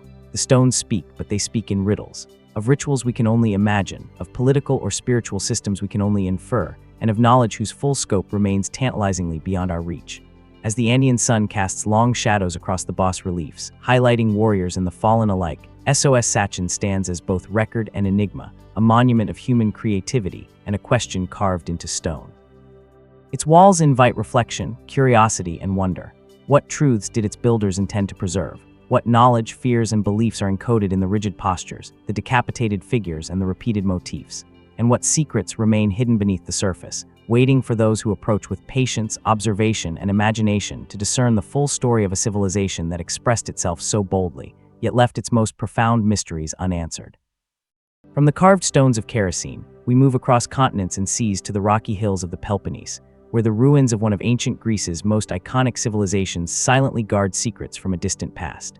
Nestled atop a ridge near the modern town of Emsini, the Tholos tombs, often called beehive tombs for their distinctive shape, rise subtly from the earth, almost hidden from view amidst olive groves and limestone outcrops. Though time and human activity have worn away much of their grandeur, those tombs still speak of extraordinary architectural achievement and ritual significance, inviting us to ponder the knowledge and intentions of the Mycenaean people who built them over 3 millennia ago. The Tholos tombs date from roughly 1600 to 200 CE were monumental burial structures reserved for the elite, kings, nobles, and perhaps even mythic figures whose names have been lost to history. Unlike conventional flat-roof tombs, these structures employed a corbelled dome, creating an interior chamber that is both spacious and remarkably durable. The most famous, the Treasury of Atros, measures over 13 m in diameter and rises to more than 14 m in height, with massive limestone blocks forming the vaulted roof in precise overlapping layers. How could a civilization without cranes, pulleys, or advanced machinery accomplish such a feat, perfectly distributing enormous stones to form a stable dome? Was it the product of trial, skill, and communal labor? Or did the builders possess knowledge of structural mechanics that has since been lost? Entering a Tholos tomb, one is immediately struck by the careful planning evident in every detail. The long drop or entrance passage guides the visitor toward the central chamber, creating a sense of journey, anticipation, and ritual. The walls are constructed of finely fitted stones, some weighing several tons, placed without mortar, yet enduring thousands of years of earthquakes, erosion, and human interference. Could the design have been intended to evoke awe, power, or reverence, reinforcing the status of those interred within? And what messages, spiritual or political, were encoded in the very act of burial, in the placement of stones, and in the passageway that leads to the final chamber? The construction techniques themselves are remarkable. Each corbelled layer of the dome gradually narrows toward the apex, creating a self-supporting roof that has withstood centuries. Stones were cut and shaped with precision, their surfaces smoothed to fit tightly together. How did the Menians manipulate such massive stones with only manpower, ropes, and simple tools? And why did they choose this architectural form over more conventional post and lintel construction, which was already in use in other parts of the Greek world? The Tholos tombs hint at advanced engineering knowledge that challenges modern assumptions about prehistoric and early historic societies. But it is not only the engineering that captures the imagination. The folds are often surrounded by cemeteries, ritual deposits, and evidence of ceremonial activity. Excavations have revealed grave goods of gold, bronze, and intricately crafted pottery, suggesting a society deeply invested in ritual, status, and perhaps cosmology. Did these objects serve as offerings to guide the dead, as symbols of power and prestige, or as components in complex spiritual beliefs? The presence of such wealth within tombs, combined with the monumental scale of construction, suggests a civilization capable of both extraordinary craftsmanship and far-reaching social organization. The symbolic aspects of the Tholos tombs also invite reflection. The circular domed form may echo cosmic or spiritual principles representing the heavens, the eternal cycle of life and death, or the centrality of the individual within a larger universe. The alignment of some tombs with surrounding hills, valleys, or seasonal sunlight hints at intentional integration of natural and celestial elements, suggesting that these structures were more than burial chambers. They were sacred spaces carefully situated within the landscape to convey meaning beyond the material. Despite extensive study, many questions remain. How were these tombs constructed with such precision and stability? Were there specialized artisans or architects whose knowledge was closely guarded? How did the Mycenaeans organize the massive labor required? And what social or political mechanisms allowed such monumental projects to be completed? And perhaps most intriguingly, what rituals were performed within the tombs? And what knowledge, spiritual practice, or mythological belief did they encode? The stones themselves remain silent on these questions, leaving only their presence to spark wonder and speculation. Walking through the long dramas of the treasury of Atreus or the nearby tomb of Clytemnestra, one senses the deliberate power of the design. The gradual narrowing of the passage, the soaring dome of the chamber, and the massive, precisely fitted stones all create a sense of awe, even without understanding the full context. The experience evokes questions about perception and psychology. Did the builders intend the tombs to manipulate emotion, create reverence, or guide spiritual journeys for visitors or participants? And if so, how sophisticated was this understanding of human response and ceremonial space? Tho's tombs also speak to continuity and influence. Their design may have inspired later monumental architecture from Greek temples to Roman domes, yet their origins remain uniquely Menian, rooted in a culture whose full complexity is still only partially understood. The combination of engineering mastery, artistic intent, and ritual significance challenges us to consider the intellectual and spiritual achievements of a civilization, often overshadowed by later Greek history. The surrounding landscape adds further layers to the mystery. The tombs occupy commanding positions on hillsides with views of valleys, rivers, and nearby settlements. Were these sites chosen purely for their practical visibility and defensibility, or did they hold spiritual or symbolic significance within the Mancunian worldview? Could the positioning of tombs relative to each other, the citadel of Mcini, or natural features, reflect a deliberate cosmological or social order now partially lost to time? The Tholos tombs endure not only as monuments to death, but as enduring questions about life, society, and the extraordinary capabilities of ancient peoples. Their massive stones, precise construction, and enduring presence suggest knowledge, skill, and intentionality that challenge modern assumptions about the Mycenaeans and their world. What motivated these monumental projects, and what secrets remain encoded within their stones? How much of the spiritual, social, and political knowledge of the Mycenaeans is preserved silently in these tombs, and how much will remain forever beyond our grasp? as the sun sets over the hills of Mycenae, casting long shadows across the domed chambers and drome, the Tholos tombs stand as both achievement and enigma. They invite us to wonder, to reflect, and to acknowledge that some aspects of human ingenuity, ritual, and belief may always remain partially hidden, their full significance whispering across millennia, waiting for those who approach with patience, observation, and reverence to discern their stories. From the limestone hills and monumental domes of Mycenae, our journey carries us far across the globe to the lush volcanic highlands of West Java, Indonesia. Here, amidst dense forests and terrace fields, rises Gunung Padang, a site whose very name, Mountain of Light, hints at a significance that reaches beyond the ordinary. At first glance, the site resembles a natural hill, terrace into stepped platforms that ascend in a seemingly organic pattern. Yet, as one approaches, it becomes apparent that this hill conceals an extraordinary achievement of prehistoric engineering, a massive megalithic complex whose origins, scale, and purpose continue to challenge conventional understanding. Gunung Padang is often described as Indonesia's largest megalithic site. Its terraces are covered with tightly packed columns of volcanic stone, arranged in seemingly deliberate patterns that form an ascending pyramid-like structure. The terraces rise in 5 distinct levels, each supported by layers of stones, and the alignment of the stones suggests intentional planning rather than mere earthworks. Early excavations indicate that the topmost terraces may have served ceremonial purposes, possibly as sacred platforms or sites for ritual observance. Yet the sheer scale of the construction, spanning hundreds of meters and incorporating thousands of stones, raises profound questions. How was such an enormous project achieved with the tools and technologies available in prehistoric Indonesia, and what purpose demanded such immense effort? What sets Gunung Padang apart is the complexity hidden beneath its surface. Recent investigations, including geophysical surveys and core drilling, reveal that the hill is not simply a natural formation with added terraces. It appears to conceal a series of underground stone chambers and layers extending several tens of meters below the visible terraces. Radiocarbon dating of organic material from various depths has suggested that parts of the structure may date back as far as 20,000 years, although these results remain subject to debate. Could this imply that Gunung Padang is far older than mainstream archaeology recognizes? And if so, what knowledge, social organization, and technical skill would have been necessary to conceive and construct such a subterranean and monumental complex at such an early date? The arrangement of stones is equally intriguing. Large basalt columns, often pentagonal or rectangular in shape, are set upright and interlocked, forming terraces that resist erosion and seismic activity. Some researchers suggest that the builders had an understanding of structural engineering far beyond what is generally attributed to prehistoric cultures in the region. Was the interlocking of stones a purely practical solution to stabilize the terraces, or did it carry symbolic or cosmological meaning as well? Could the orientation of the terraces relate to cardinal directions, celestial events, or geomantic principles intended to harness or honor natural forces? The sheer magnitude of labor required to quarry, transport, and position these stones also raises questions about social organization. Gunung Padang's construction would have demanded a coordinated workforce, planning, and leadership, implying a society capable of complex administration and long-term project management.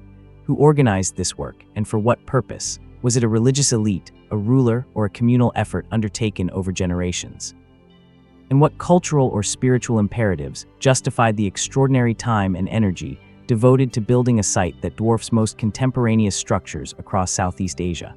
The site's purpose remains a subject of debate. Archaeologists generally classify Gunung Padang as a ceremonial or ritual site, yet the complexity of the terraces and underground chambers suggests it may have served multiple functions. Some have speculated that the terraces were used for astronomical observation, ritual gatherings, or even as repositories of knowledge. Could the alignment of stones and terraces encode information about seasonal cycles, celestial events, or earth energies in ways that have been lost to time? And if so, what role did these practices play in the social, spiritual, or political life of the people who built it? Walking through the terraces today, one is struck by the precision and scale of the stonework. The terraces ascend like steps toward the sky, each platform carefully leveled and reinforced, forming a structure that blends natural geology with human intention. Some stones appear to have been deliberately shaped or selected to fit within a larger pattern, as if the builders were composing a grand architectural symphony in basalt. How did they achieve such uniformity, stability, and aesthetic harmony with rudimentary tools? And why has this site endured resisting erosion, vegetation growth, and the passage of millennia with so much of its original form intact? Gunung Padang also invites reflection on the human desire to engage with the sacred. The terraces, chambers, and platforms create a journey of ascent, a physical and symbolic movement from the base of the hill toward its summit. Was this path intended to elevate participants spiritually, physically, or socially? Did the act of climbing the terraces serve as a ritual, a pilgrimage, or a test of devotion, linking the community with the site and with the forces of nature? The experience evokes questions about the intersection of architecture, spirituality, and human cognition in prehistoric societies. Despite modern technology, much of Gunung Padang remains hidden and enigmatic. Core samples suggest layers of construction built over millennia, yet the exact chronology, purpose, and knowledge of the builders remain elusive. Was this a site continuously developed across thousands of years, each generation adding to the work of the previous? And if so, what traditions, rituals, or knowledge were preserved and transmitted, encoded in the stones themselves for posterity? Gunung Padang, like the Tholos tombs of Msini before it, demonstrates that ancient societies were capable of architectural innovation, spatial awareness, and technical mastery far beyond what we often assume. Yet it also reminds us of the limits of modern interpretation. The terraces, stone columns, and underground chambers are eloquent yet silent, offering glimpses of intention and capability, but withholding the full story of the people who created them. What motivated these prehistoric builders? How did they organize, plan, and execute such a monumental task? And what remains hidden beneath the terraces, waiting to reveal the secrets of a civilization whose sophistication continues to astonish modern science?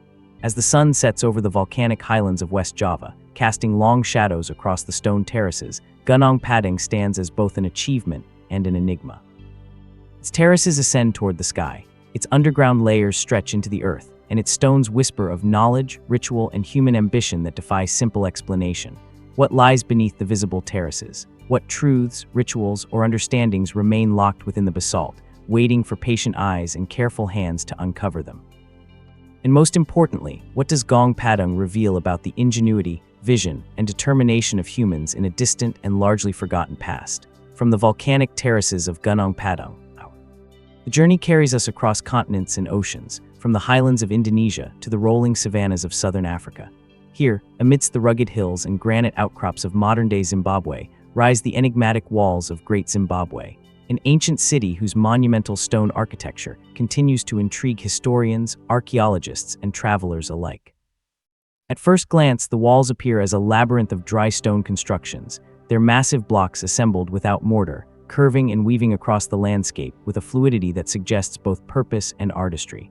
Yet beneath this apparent simplicity lies a mystery of scale, craftsmanship, and societal complexity that defies easy explanation. Great Zimbabwe was the heart of a thriving kingdom that flourished between the 11th and 15th centuries CE. It was a center of trade, culture, and governance, connecting inland African communities with the broader Indian Ocean world. The walls themselves, however, predate many written accounts and dominate the archaeological record, rising up to 11 m high in some places, enclosing terraces, conical towers, and a series of winding passages that hint at social organization and ritual significance. How did a society without modern tools or formal engineering education manage to quarry, transport, and fit these stones with such precision? And why construct walls of such scale and intricacy, not merely for defense, but as enduring symbols of power and prestige? The construction of Great Zimbabwe is remarkable for both its technical and aesthetic achievements. The walls are built entirely of granite blocks, carefully shaped and stacked without mortar, yet they have withstood centuries of weather, erosion, and human activity.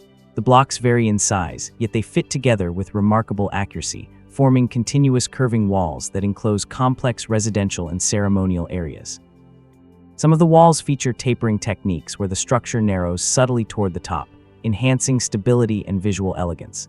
How did the builders achieve such structural integrity with only rudimentary tools, levers, and sheer human effort? Could there have been construction methods or techniques passed down orally now lost to history that enabled such feats of engineering? The site itself is expansive, divided into several major areas, including the hill complex, the Great Enclosure, and the valley ruins. The hill complex, perched on a rocky outcrop, likely served as a political and spiritual center, while the Great Enclosure with its iconic curved walls may have been a ceremonial space or residence for elites. Archaeologists have debated the exact functions of these areas for decades. Were they purely practical, designed to house the ruling class and store resources, or did they hold symbolic or ritual significance? The flowing lines of the walls, the strategic placement of enclosures, and the elevated positions all hint at a deep understanding of spatial organization and social hierarchy. What sets Great Zimbabwe apart is the enigmatic nature of its purpose and the sophistication of its construction. The walls form no simple geometric pattern. Rather, they curve and wind with a sense of rhythm and intent. This organic flow suggests a blend of practical planning and aesthetic vision, creating spaces that guide movement, observation, and perhaps ritual behavior. Was this design meant to impress, to signify power, or to facilitate ceremonies that remain invisible to the modern observer? And if so, what cultural or spiritual knowledge informed these choices, linking stone, landscape, and society in ways we can only begin to speculate? Artifacts discovered at Great Zimbabwe further deepen the intrigue. Beads, pottery, and trade goods from as far afield as China, Persia, and the Arabian Peninsula have been uncovered, revealing a society with far-reaching connections. Yet these finds also highlight attention. While trade networks and material culture are partially understood, the social, political, and ritual knowledge embedded in the walls themselves remains largely opaque. What messages, beliefs, or cosmologies were encoded in the massive stone constructions? Could the curvature of walls, the placement of towers, and the pathways through the enclosures have been intended to guide perception, symbolize cosmological order, or communicate authority? From the enduring walls of Great Zimbabwe, our journey returns once more to the highlands of South America, to the Andean plateau that stretches across southern Peru. Here near the modern city of Cusco lies Picolaka, an ancient Wari settlement whose expansive temples and urban planning hint at a society of extraordinary sophistication. Perched on a gently sloping hill, the site stretches across hectares, its streets and structures carefully aligned, forming a grid-like pattern that evokes both order and intentionality. The first glimpse of Picolaka from the surrounding valleys suggests a city frozen in time, a vast ceremonial and administrative center whose purpose and design continue to challenge archaeologists and historians alike. Picolaka dates to approximately 600 to 00 CE during the height of the Wari Empire. A civilization that predates the Inca by several centuries, yet demonstrates striking complexity in its architecture, social organization, and ritual practice. The site is dominated by large rectangular compounds, courtyards, and platforms constructed from finely cut adobe blocks arranged in massive walls. The temples themselves are imposing with multiple terraces, stairways, and recessed niches. Their design suggests careful attention to both functionality and symbolism. How did the war achieve such precision with mud brick construction, ensuring stability and alignment across such a sprawling complex? And what cultural imperatives drove the creation of a city that seamlessly blends urban planning with ceremonial architecture? The layout of Picolaka is striking in its rationality and scale. Long, wide avenues intersect at right angles, connecting residential compounds with ceremonial spaces, administrative centers, and temple platforms. This grid-like arrangement indicates deliberate planning and centralized authority, yet it also raises questions. How did the Wari coordinate labor and resources to construct such a city? Was the grid purely practical, designed for efficiency and governance, or did it carry symbolic or cosmological significance? Could the alignment of streets and temples relate to celestial phenomena, seasonal cycles, or sacred geography, embedding a deeper understanding of the cosmos into the very fabric of the city? The temples themselves are perhaps the most compelling aspect of Picolaka. Constructed from adobe and reinforced with stone foundations, these structures rise in stepped terraces with carefully proportioned stairways and ceremonial platforms. Some temples feature multiple levels, suggesting complex rituals or gatherings that require spatial hierarchy and organization. Could these terraces have served as stages for public ceremonies, religious observances, or even astronomical observation? And if so, what knowledge of ritual, astronomy, or human behavior informed their design? The Wari appear to have combined technical skill with conceptual sophistication, creating spaces that were both functional and symbolic, practical and transcendent. Artifacts discovered at Picolaka offer additional insight, though they also deepen the mystery. Pottery, textiles, and ritual objects suggest a highly organized society with specialized crafts and trade networks extending across the Andean highlands. Yet, the absence of written records leaves much of the city's social and religious life open to interpretation. How were rituals conducted within these temples? Were the compounds used primarily for elite administrative functions, or did they serve the broader community in ceremonial and civic roles? And what role did the physical layout of Pikulaka play in shaping social interactions, hierarchy, and power dynamics? The technical aspects of construction are equally remarkable. Adobe bricks were carefully molded and sundried, then stacked in walls that have endured centuries of weathering and occasional seismic activity. The foundations and lower terraces, often reinforced with stone, provide both stability and durability, demonstrating an empirical understanding of structural engineering. How did the Wari develop these techniques, and how much experimentation, trial, and accumulated knowledge were required to build structures that could withstand time and the natural challenges of the highlands? Were certain sites intentionally chosen for their geological properties, creating an interplay between natural terrain and human architecture? From the enduring walls of Great Zimbabwe, our journey returns once more to the highlands of South America, to the Andean plateau that stretches across southern Peru. Here, near the modern city of Cusco, lies Pikulaka, an ancient war settlement whose expansive temples and urban planning hint at a society of extraordinary sophistication. Perched on a gently sloping hill, the site stretches across hectares, its streets and structures carefully aligned, forming a grid-like pattern that evokes both order and intentionality. The first glimpse of Pikulaka from the surrounding valleys suggests a city frozen in time, a vast ceremonial and administrative center whose purpose and design continue to challenge archaeologists and historians alike. Pikulaka dates to approximately 600 to 1100 CE during the height of the Wari Empire. A civilization that predates the Inca by several centuries, yet demonstrates striking complexity in its architecture, social organization, and ritual practice. The site is dominated by large rectangular compounds, courtyards, and platforms constructed from finely cut adobe blocks arranged in massive walls. The temples themselves are imposing with multiple terraces, stairways, and recessed niches, their design suggesting careful attention to both functionality and symbolism. How did the war achieve such precision with mud brick construction, ensuring stability and alignment across such a sprawling complex? And what cultural imperatives drove the creation of a city that seamlessly blends urban planning with ceremonial architecture? The layout of Pikulaka is striking in its rationality and scale. Long, wide avenues intersect at right angles, connecting residential compounds with ceremonial spaces, administrative centers, and temple platforms. This grid-like arrangement indicates deliberate planning and centralized authority, yet it also raises questions. How did the war coordinate labor and resources to construct such a city? Was the grid purely practical, designed for efficiency and governance, or did it carry symbolic or cosmological significance? Could the alignment of streets and temples relate to celestial phenomena, seasonal cycles, or sacred geography, embedding a deeper understanding of the cosmos into the very fabric of the city? The temples themselves are perhaps the most compelling aspect of Pikulaka. Constructed from adobe and reinforced with stone foundations, these structures rise in stepped terraces with carefully proportioned stairways and ceremonial platforms.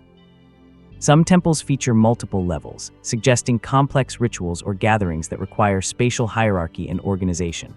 Could these terraces have served as stages for public ceremonies, religious observances, or even astronomical observation? And if so, what knowledge of ritual, astronomy, or human behavior informed their design? The Wari appear to have combined technical skill with conceptual sophistication, creating spaces that were both functional and symbolic, practical and transcendent. Artifacts discovered at Pikulaka offer additional insight, though they also deepen the mystery.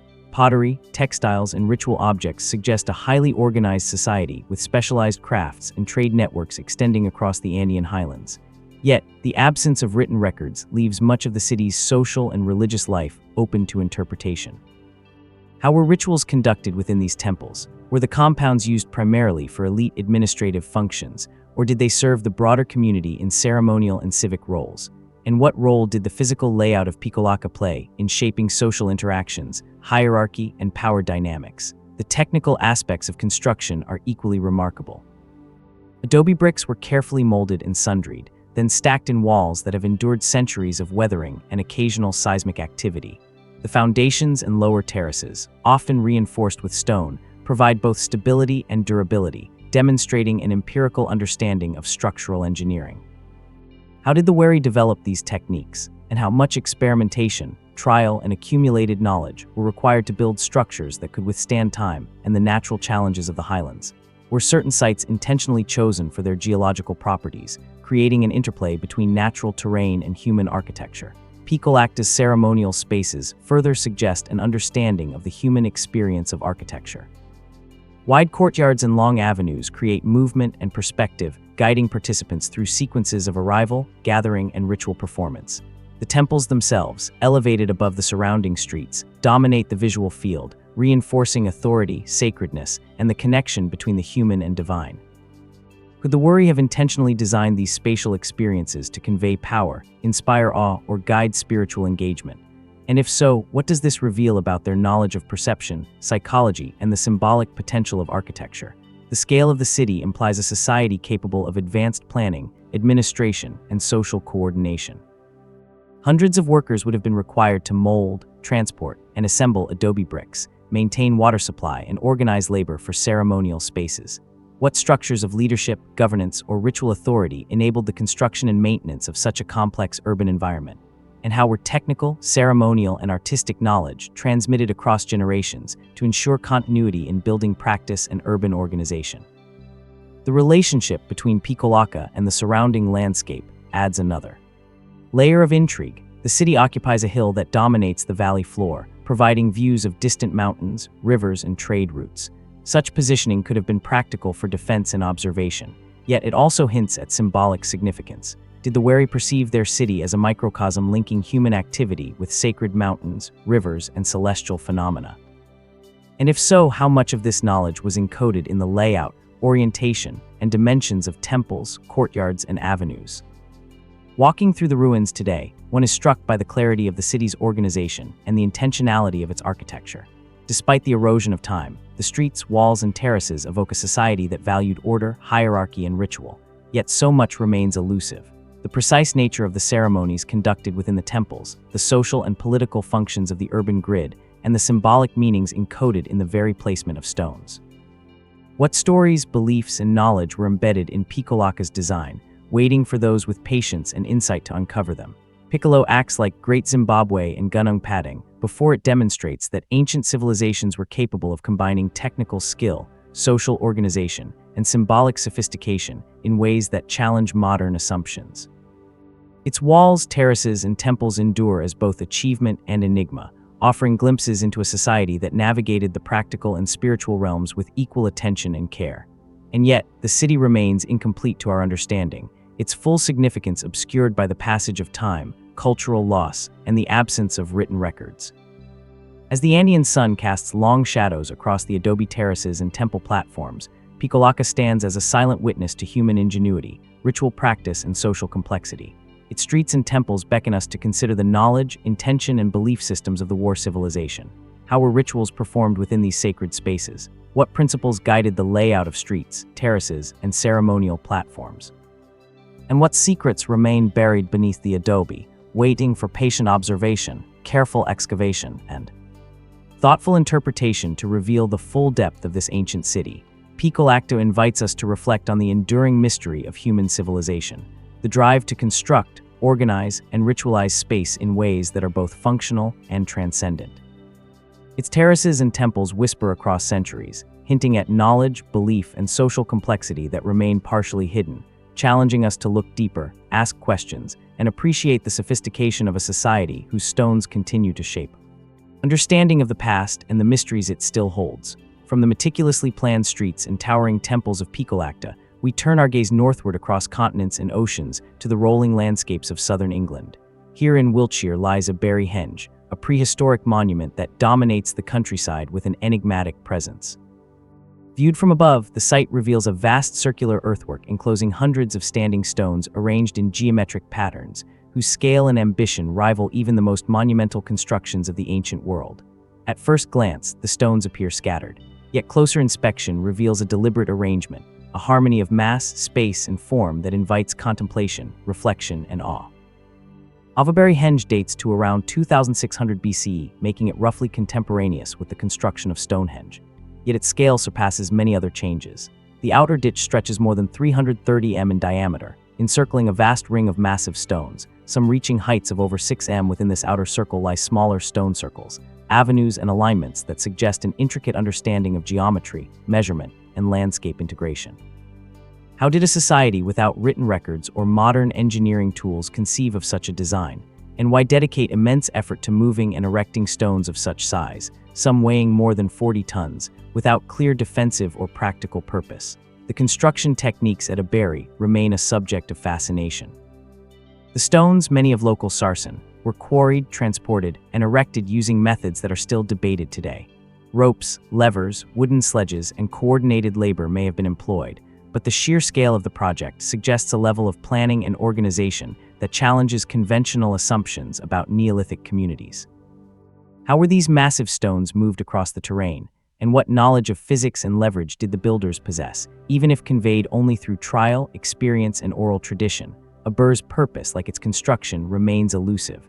Archaeologists have proposed a range of possibilities: ceremonial gathering spaces, astronomical observatories, ritual centers, or even symbolic representations of cosmological concepts. The outer circle alignment does not correspond as neatly to solar or lunar events as other megalithic sites, suggesting that its significance may have been social, spiritual, or symbolic rather than strictly astronomical. Could the positioning of stones, ditches, and avenues encode an ancient language of power, ritual, or cosmology accessible only to those initiated into the society's beliefs? Within the henge, the landscape itself becomes part of the monument.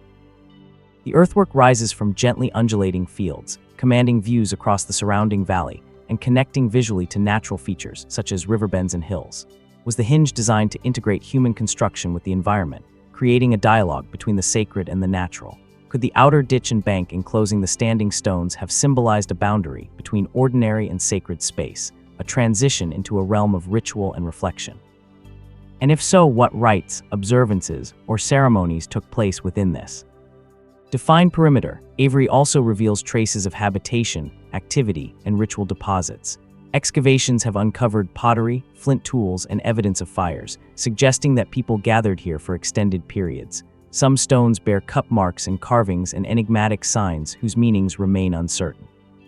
Did these marks serve as ritual symbols, messages, or astronomical indicators? And how might the people of Unveil have experienced these spaces moving between circles and avenues, interacting with the stones, as part of a carefully choreographed ritual landscape? The concentric arrangement of stones, ditches, and avenues demonstrates an understanding of spatial relationships and geometry.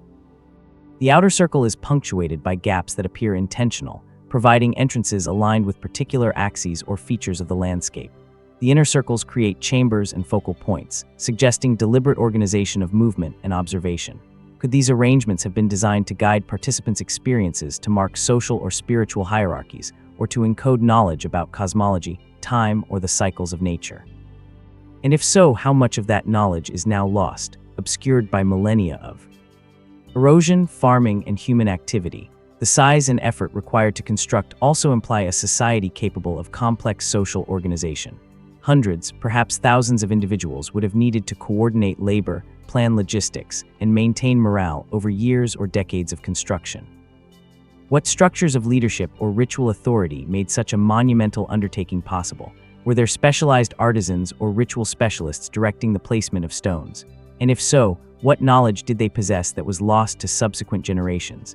Unveil's enduring presence also raises questions about intention and permanence. Unlike temporary or utilitarian structures, the stones and earthworks were built to last, to dominate the landscape for centuries, perhaps millennia. Did the builders anticipate the longevity of their work, intending it as a message to future generations or as a conduit for spiritual energy across time?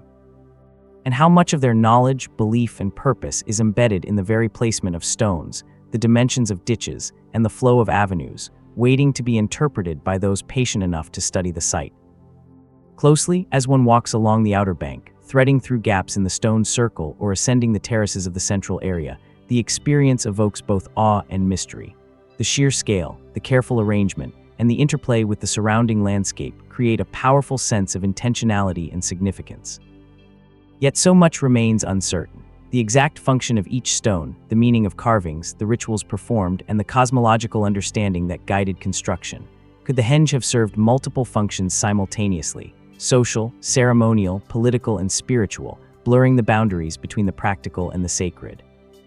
Avery, like Picolacta before it, reminds us of the ingenuity, ambition, and vision of human societies long past. Its massive stones, geometric precision, and integration with the landscape demonstrate skills and knowledge that continue to challenge modern interpretation. Yet, the henge also reminds us of the limits of our understanding. The people who built it left no written records, and the silence of the stones invites speculation, reflection, and wonder. What secrets lie encoded in the arrangement of stones, the depths of the ditches and the alignments of avenues, and how much of their social, spiritual, and symbolic meaning remains just beyond our reach, whispering across millennia. As the sun dips low over the Wiltshire countryside, casting long shadows across the standing stones, Aberai Henge stands as both monument and mystery. Its circles rise and curve with silent authority, blending human ingenuity with natural landscape, and its presence continues to challenge and inspire. How did the builders conceive of such a vast and harmonious design? What rituals, ceremonies, or cosmological observations once took place here? And what remains hidden, waiting beneath the soil, obscured by centuries, yet preserving the imprint of a civilization that sought to shape the land, the sky, and human experience itself? Aberai invites us, as all great ancient sites do, to walk slowly, observe closely, and contemplate the skill, intention, and mystery of the humans who shaped the world long before us. It is a place where geometry, ritual, and imagination converge, leaving us to wonder what truths about human creativity, spirituality, and knowledge lie embedded in these stones still waiting to be discovered. From the massive stone circles of Aberai, where human ingenuity and ritual imagination shape the landscape, we turn our gaze southward to the rugged hills and sun-drenched valleys of Sardinia. Here, scattered across the island, rise the enigmatic giant tombs, megalithic burial sites whose long stone-built structures reach toward the sky like silent sentinels of an ancient world. At first glance, these tombs appear as simple rows of stones embedded in the earth, yet closer inspection reveals a deliberate and sophisticated architectural design, blending function, symbolism, and monumental scale. Walking among them, one cannot escape the sense that these were more than burial places. They were statements carefully constructed to endure, to mark territory, and to connect the living with the dead, the temporal with the eternal. The giants' tombs, known locally as Tomb de Giganti, date from the Bronze Age. Roughly between 1800 and 200 BCE, they are so named not for their occupants, but for the massive size of the structures, which dwarf ordinary human proportions and inspire awe in those who approach. Each tomb typically consists of a central corridor or chamber flanked by large vertical stones forming walls and capped by massive horizontal slabs that create a roof. In front of the chamber, many tombs feature a semicircular forecourt, often bordered by stones arranged in a crescent, giving the impression of a grand entrance that frames both the living and the dead. How did communities of this period conceive such monumental designs? What knowledge of structural balance, material strength, and ceremonial space guided their construction? The construction of these tombs is remarkable. Each stone, often weighing several tons, was quarried, shaped, and transported over distances that would challenge even modern builders. Many of the stones used are vertically aligned with horizontal slabs carefully placed atop them to form a sturdy and enduring roof. This dry stone technique, requiring no mortar, allowed the tombs to endure for millennia, surviving earthquakes, erosion, and the passage of time. How did Bronze Age Sardinians achieve such precision with primitive tools? Were there specialized knowledge, techniques, or rituals that guided the placement of each stone, ensuring stability and symmetry without formal engineering? The tombs themselves vary in size and complexity. Some feature a single long chamber, while others are divided into multiple compartments, suggesting different burial practices, perhaps for families, clans, or social hierarchies. The largest of these structures, such as Kodaku in Arzaka, stretches over 30 m in length. An impressive scale that prompts questions about labor organization and societal coordination. How many people would have been required to quarry, transport, and erect these stones? How was such a monumental project financed, organized, and sustained over the years necessary for completion? And what cultural, spiritual, or symbolic imperatives justified the enormous expenditure of time, energy, and resources? Archaeological investigations have revealed that these tombs were used for collective burials, often accommodating hundreds of individuals over successive generations. Skeletal remains, along with pottery, tools, and ritual objects, indicate complex social and spiritual practices. Some researchers propose that the tombs served not only as resting places for the dead, but as focal points for ritual activity, ceremonies of remembrance, or seasonal gatherings. Could the very shape of the tombs, the long chamber, the imposing vertical stones, the crescent-shaped forecourt have been designed to create a specific experience for participants to evoke reverence, fear, or connection with the ancestors? The symbolism inherent in the giants' tombs is compelling. The long, narrow chambers suggest a passage, a journey from the world of the living to that of the dead. The semicircular forecourts may represent the womb, the horizon, or a boundary between realms. The massive scale of the stones and their deliberate arrangement communicates power, permanence, and a sense of the sacred. Were these structures intended to mark communal identity, to assert control over territory, or to connect human society with celestial or natural forces? And if so, how much of that knowledge has been lost, leaving only the silent stones as witnesses to beliefs we can only speculate about? The placement of the tombs within the Sardinian landscape also suggests careful consideration of topography and visibility. Many are situated on elevated hillsides commanding views of surrounding valleys, rivers, and agricultural lands. This positioning would have enhanced their symbolic significance, linking the tombs to both the land and the sky. Were the tombs aligned with celestial events such as solstices or equinoxes, marking the passage of time and the cycles of nature? Could their orientation have reflected a sophisticated understanding of astronomy, cosmology, or ritual timing that guided Bronze Age communities in their spiritual end? Agricultural practices. The persistence of the giants' tombs through time is a testament to both craftsmanship and vision. The builders understood not only the physical properties of massive stones, but also the cultural and spiritual power of scale. By creating tombs that tower over ordinary human proportions, they communicated authority, permanence, and a link between the temporal and eternal. Yet so much remains unknown. The precise rituals performed, the social or political structures that enabled their construction, and the symbolic meanings encoded in the shape, orientation, and arrangement of stones. Some tombs include carved or decorated stones with motifs such as spirals, zigzags, or abstract symbols. These carvings hint at ritual significance, perhaps recording cosmological knowledge, mythological narratives, or spiritual codes now lost to time. Could these symbols have guided initiates through ceremonies, told stories of ancestry, or represented celestial phenomena? And if so, what aspects of Bronze Age knowledge and belief are preserved in the silent stone waiting to be interpreted? Walking among these tombs today, one is struck by the interplay of scale, form, and landscape. The long chambers seem to stretch infinitely. The vertical stones evoke the presence of ancestral figures, and the crescent-shaped forecourts frame the horizon in ways that invite reflection. Even without knowing the original rituals or intentions, it is impossible to ignore the deliberate contemplative experience crafted by the builders. How did these ancient communities conceptualize time, death, and the sacred? How did they translate these abstract concepts into stone, earth, and space in ways that still resonate today? The giant tombs, like a berry before them, remind us of the extraordinary capabilities of ancient societies, their skill in engineering, their understanding of space and proportion, and their ability to convey meaning through monumental construction. Yet they also highlight the limits of our understanding. Each tomb is a fragment of a lost worldview, a silent testimony to social cohesion, spiritual belief, and technical mastery. How much of that knowledge has been preserved in stone, and how much has vanished, leaving only questions in the haunting presence of these enduring monuments? As the Sardinian sun casts long shadows across the four courts and chamber stones, the giants' tombs stand as both monument and mystery. Their imposing stones, long chambers, and carefully arranged terraces challenge our understanding of Bronze Age society, inviting reflection on human ingenuity, ritual practice, and the desire to leave a lasting mark on the world. What secrets lie within their chambers? What rituals, beliefs, and knowledge are encoded in their arrangement, scale, and placement?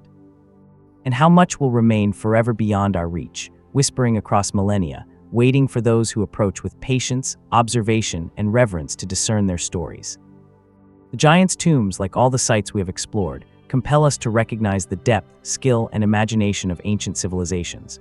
They stand as silent witnesses to human ambition, belief, and creativity, reminding us that even across thousands of years, stone can speak, and that some mysteries endure, inviting us to wonder, explore, and reflect on the remarkable legacy of the past. From the sun-baked hills of Sardinia and the solemn chambers of the giants' tombs, our journey carries us across the Mediterranean to the island of Gou, part of the Maltese archipelago. Here on a gently sloping plateau, rise the Gantia temples, among the oldest freestanding structures in the world. Their massive stones, some weighing more than 50 tons, jut from the earth in imposing formations, creating spaces that are simultaneously awe-inspiring and enigmatic. Even from a distance, the silhouette of the temples suggests deliberate design. their contours echoing both human and cosmic forms, a monumental expression of a civilization long vanished yet still palpable through stone. The Gansha temples date to approximately 3600 to 3200 BCE, belonging to the Neolithic period and predating Stonehenge and the Great Pyramids. Their construction indicates a highly organized society capable of coordinating labor, resources, and specialized knowledge without the benefit of metal tools or written language. The temples are composed of two main structures, each enclosed by a massive curving outer wall and featuring basal chambers that converge on a central corridor. The largest of the temples reaches an impressive 27 m in length, its walls standing nearly 6 m high.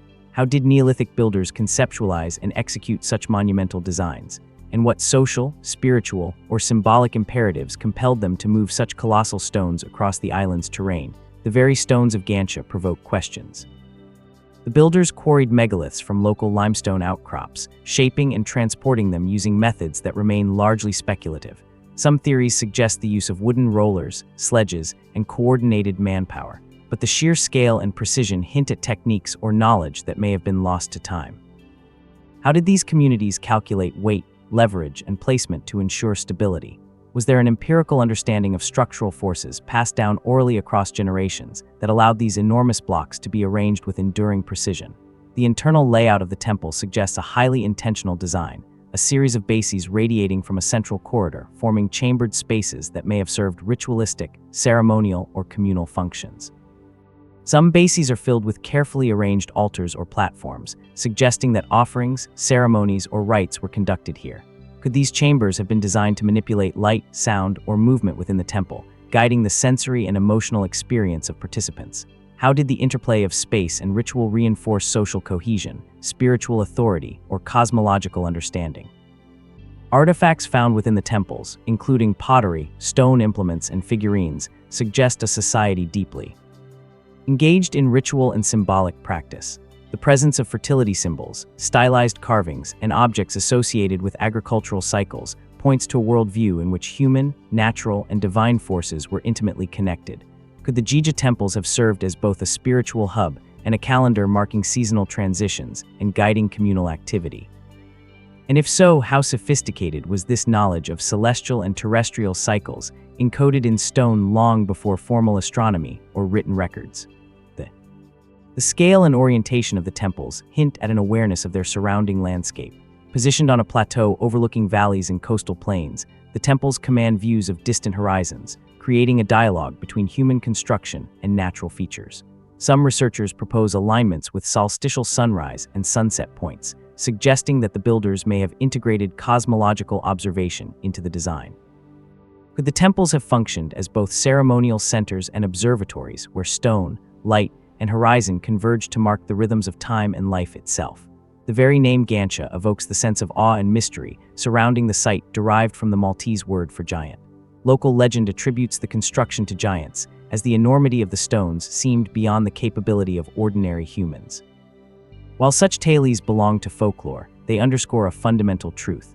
The scale, precision, and endurance of the temples continue to challenge our understanding of Neolithic societies. Did these builders leave a coded message within the structure, a narrative of power, spirituality, or cosmology preserved in stone for posterity?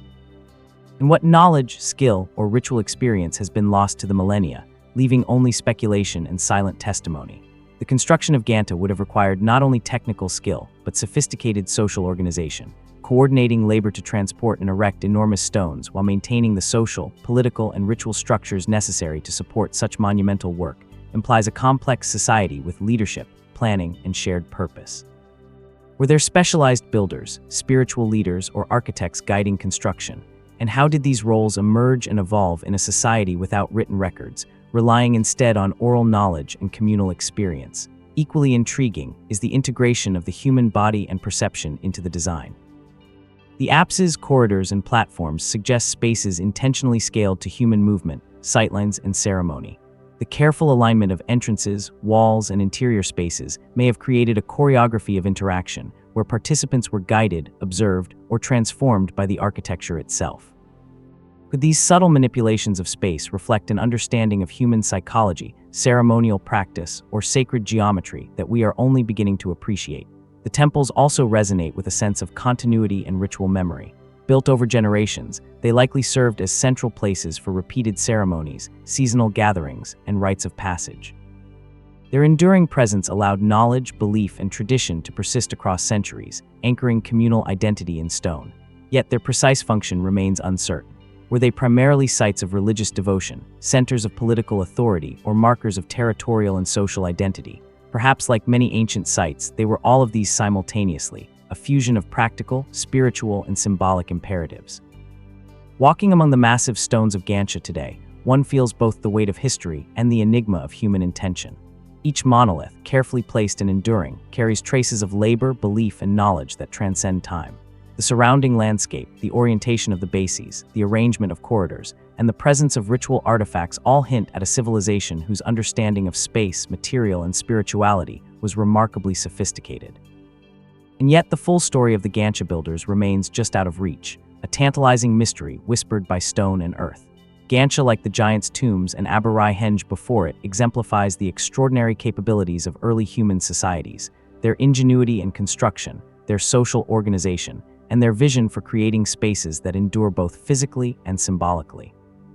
And yet the site also reminds us of our limitations in fully comprehending the past. How did these ancient builders conceive of such monumental works? What knowledge, ritual, or cosmological understanding guided their hands and hearts? And what truths remain hidden, encoded in stone, waiting for patient observation, careful interpretation, and deep reflection to reveal themselves? As the Mediterranean sun dips toward the horizon, casting long shadows across the immense stones of Gancha, the temples stand in silent testament to human ambition, creativity, and mystery. Their monolithic presence invites contemplation, urging us to consider the skills, beliefs, and knowledge of societies whose voices have been muted by time. What secrets remain locked within these ancient stones? How did they shape human experience, ritual, and cosmology in ways that resonate even today? And what mysteries will continue to elude us, whispering across millennia, waiting for those who approach with curiosity, patience, and reverence to discern their stories? From the monumental stones of Gancha, whose sheer size and precision testify to the vision of Neolithic builders, we now journey across continents and oceans to the rugged landscapes of South America. Nestled within the rolling plains and semi-arid valleys of Peru rises a geological feature that has captured both the imagination and curiosity of explorers, geologists, and locals alike. Ilono, the pyramid-shaped mountain rising sharply from the surrounding terrain, this solitary peak displays remarkably regular angular slopes, culminating in a pointed summit that seems almost too precise to be entirely natural. Viewed from afar, it evokes the iconic pyramids of human construction. Yet it is a formation of stone, wind, and time. Standing as a silent enigma in a landscape already rich with ancient civilizations and monumental mysteries, Ilono commands attention immediately. Its base stretches broadly across the plains, giving it an imposing presence, while its flanks rise in strikingly straight lines, almost as if sculpted to mirror the proportions of the pyramids built by ancient cultures nearby. From certain angles, the symmetry appears deliberate, almost geometric, suggesting the hand of design. Yet scientific investigation reveals it to be a natural mountain formed through tectonic activity, erosion, and volcanic processes. And here lies the fascination. How can nature produce such a precise pyramid-like form so evocative of human architectural achievement in a landscape already imbued with the achievements of the Inca, the Chavin, and countless other civilizations? Geologists explain El Cono as the result of millions of years of uplift and erosion. The mountain's sharp angles are attributed to tectonic forces pushing sedimentary rock layers upward, while wind and water have carved its slopes with remarkable consistency. But even accepting these processes, one cannot ignore the uncanny resemblance to constructed pyramids. Its silhouette evokes questions that have long lingered in the minds of researchers, travelers, and local communities alike. Is this merely coincidence, a quirk of natural forces aligned perfectly with human perception? Or could it have held meaning for ancient peoples who saw it rise above the horizon? Did they regard it as a sacred site, a natural monument imbued with spiritual significance, or even as a marker in a landscape of ritual and observation? El Cono's prominence in the landscape makes it a natural focal point. From the base of the mountain, the slopes ascend steeply, creating a visual axis that draws the eye upward. Its summit, visible from miles around, may have functioned as a landmark for ancient travelers, guiding movement across valleys, rivers, and plains. Could the mountain have served as a point of orientation for early societies navigating these terrains? a natural counterpart to man-made structures such as the pyramids at Kerala or the ceremonial centers of Shavin Dinter? And if so, how did its form influence human interaction with the land, shaping pathways, settlements, or ritual spaces in subtle, now invisible ways? The mountain's striking shape also evokes speculation about human perception and symbolism. Across cultures, pyramids and conical forms have held deep cosmological significance, representing mountains, the axis of the world, or points of contact between earth and sky. Could ancient societies in this region have interpreted Olono's natural form in similar ways? Might it have inspired ceremonial practices, mythology, or cosmological symbolism, becoming a natural pyramid that mirrored sacred architecture? If so, what rituals or ceremonies might have unfolded along its slopes? And how did the presence of such a striking natural monument influence local belief systems? The geology of Elon is equally intriguing. Composed predominantly of sedimentary rock, the mountain exhibits striations and layering that enhance the visual impression of man-made design. Its sides are sharply inclined, and erosion has carved channels and ridges that reinforce the perception of symmetry. While scientists attribute these features to natural forces, the regularity is uncanny. Could this be an example of geomorphological processes converging with human imagination, producing a form that simultaneously exists in the natural and symbolic realms? How often does nature, through the slow hand of time, mimic the deliberate patterns of human design? And if perception plays a role, how might ancient observers have interpreted these features differently from modern eyes? The surrounding environment adds to the mystery. Elkono rises from a valley that contains remnants of ancient habitation, terrace agriculture, and ceremonial sites. The proximity to these areas raises the question: did ancient peoples incorporate the mountain into their cultural landscape? Did they align settlements, pathways, or ritual spaces with the peak, using its form as a natural compass or marker for seasonal cycles? And if this were the case, what might have been lost to history, leaving only the mountain itself as a silent witness to human interaction with the land?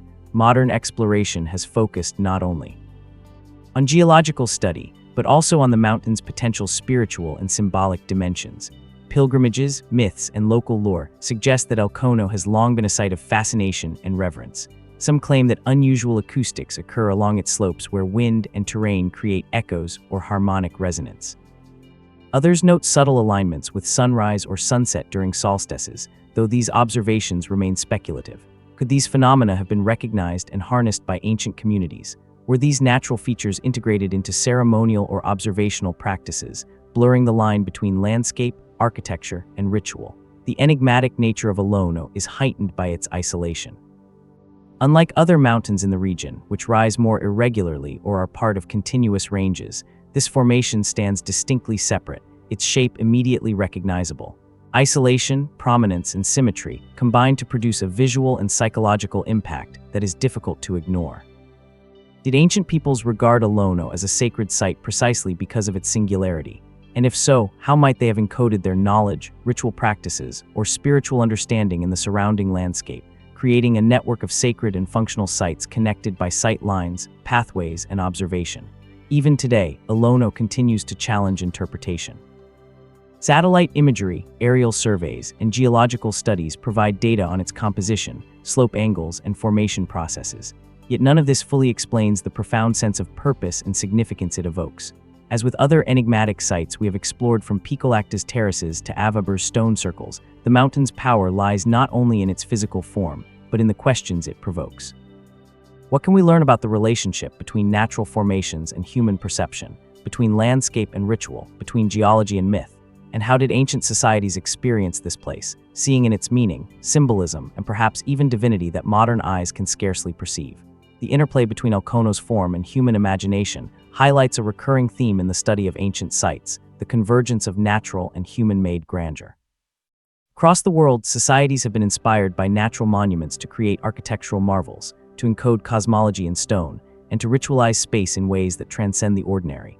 Could Elon have functioned as a natural model guiding construction, ceremony, or spatial organization in ways we do not yet fully understand? How often does nature prefigure human design? And how do we interpret these echoes of intelligence and intention across time? Walking around the base of Elon today, the mountain's monumental form evokes awe and contemplation. Its slopes rise sharply, its symmetry is striking, and its presence dominates the horizon. The wind carries faint whispers of centuries past, and one cannot help but wonder what the first observers, ancient farmers, travelers, or ritual specialists must have felt as they approached this natural pyramid. How did they interpret its form, integrate it into their worldview, and experience the powerful symbolism of its angular silhouette? And perhaps most tantalizingly, what remains unseen or undiscovered beneath its slopes, in its surrounding valleys, or in the consciousness of the people who once regarded it as sacred?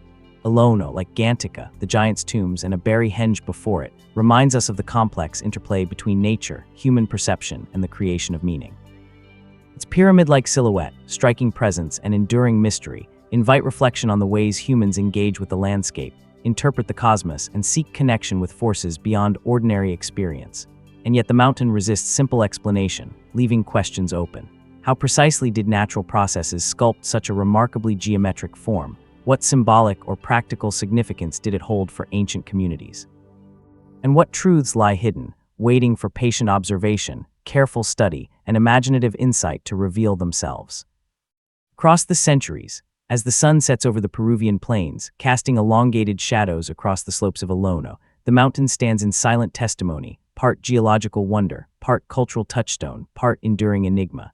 Its sharp angles, commanding presence, and solitary stance call us to wonder, to explore, and to reflect on the relationship between natural formation and human interpretation. What stories, rituals, and knowledge did ancient observers encode in their experience of this peak? And what mysteries remain whispered across millennia, waiting for those who approach with curiosity, patience, and reverence to discern their secrets?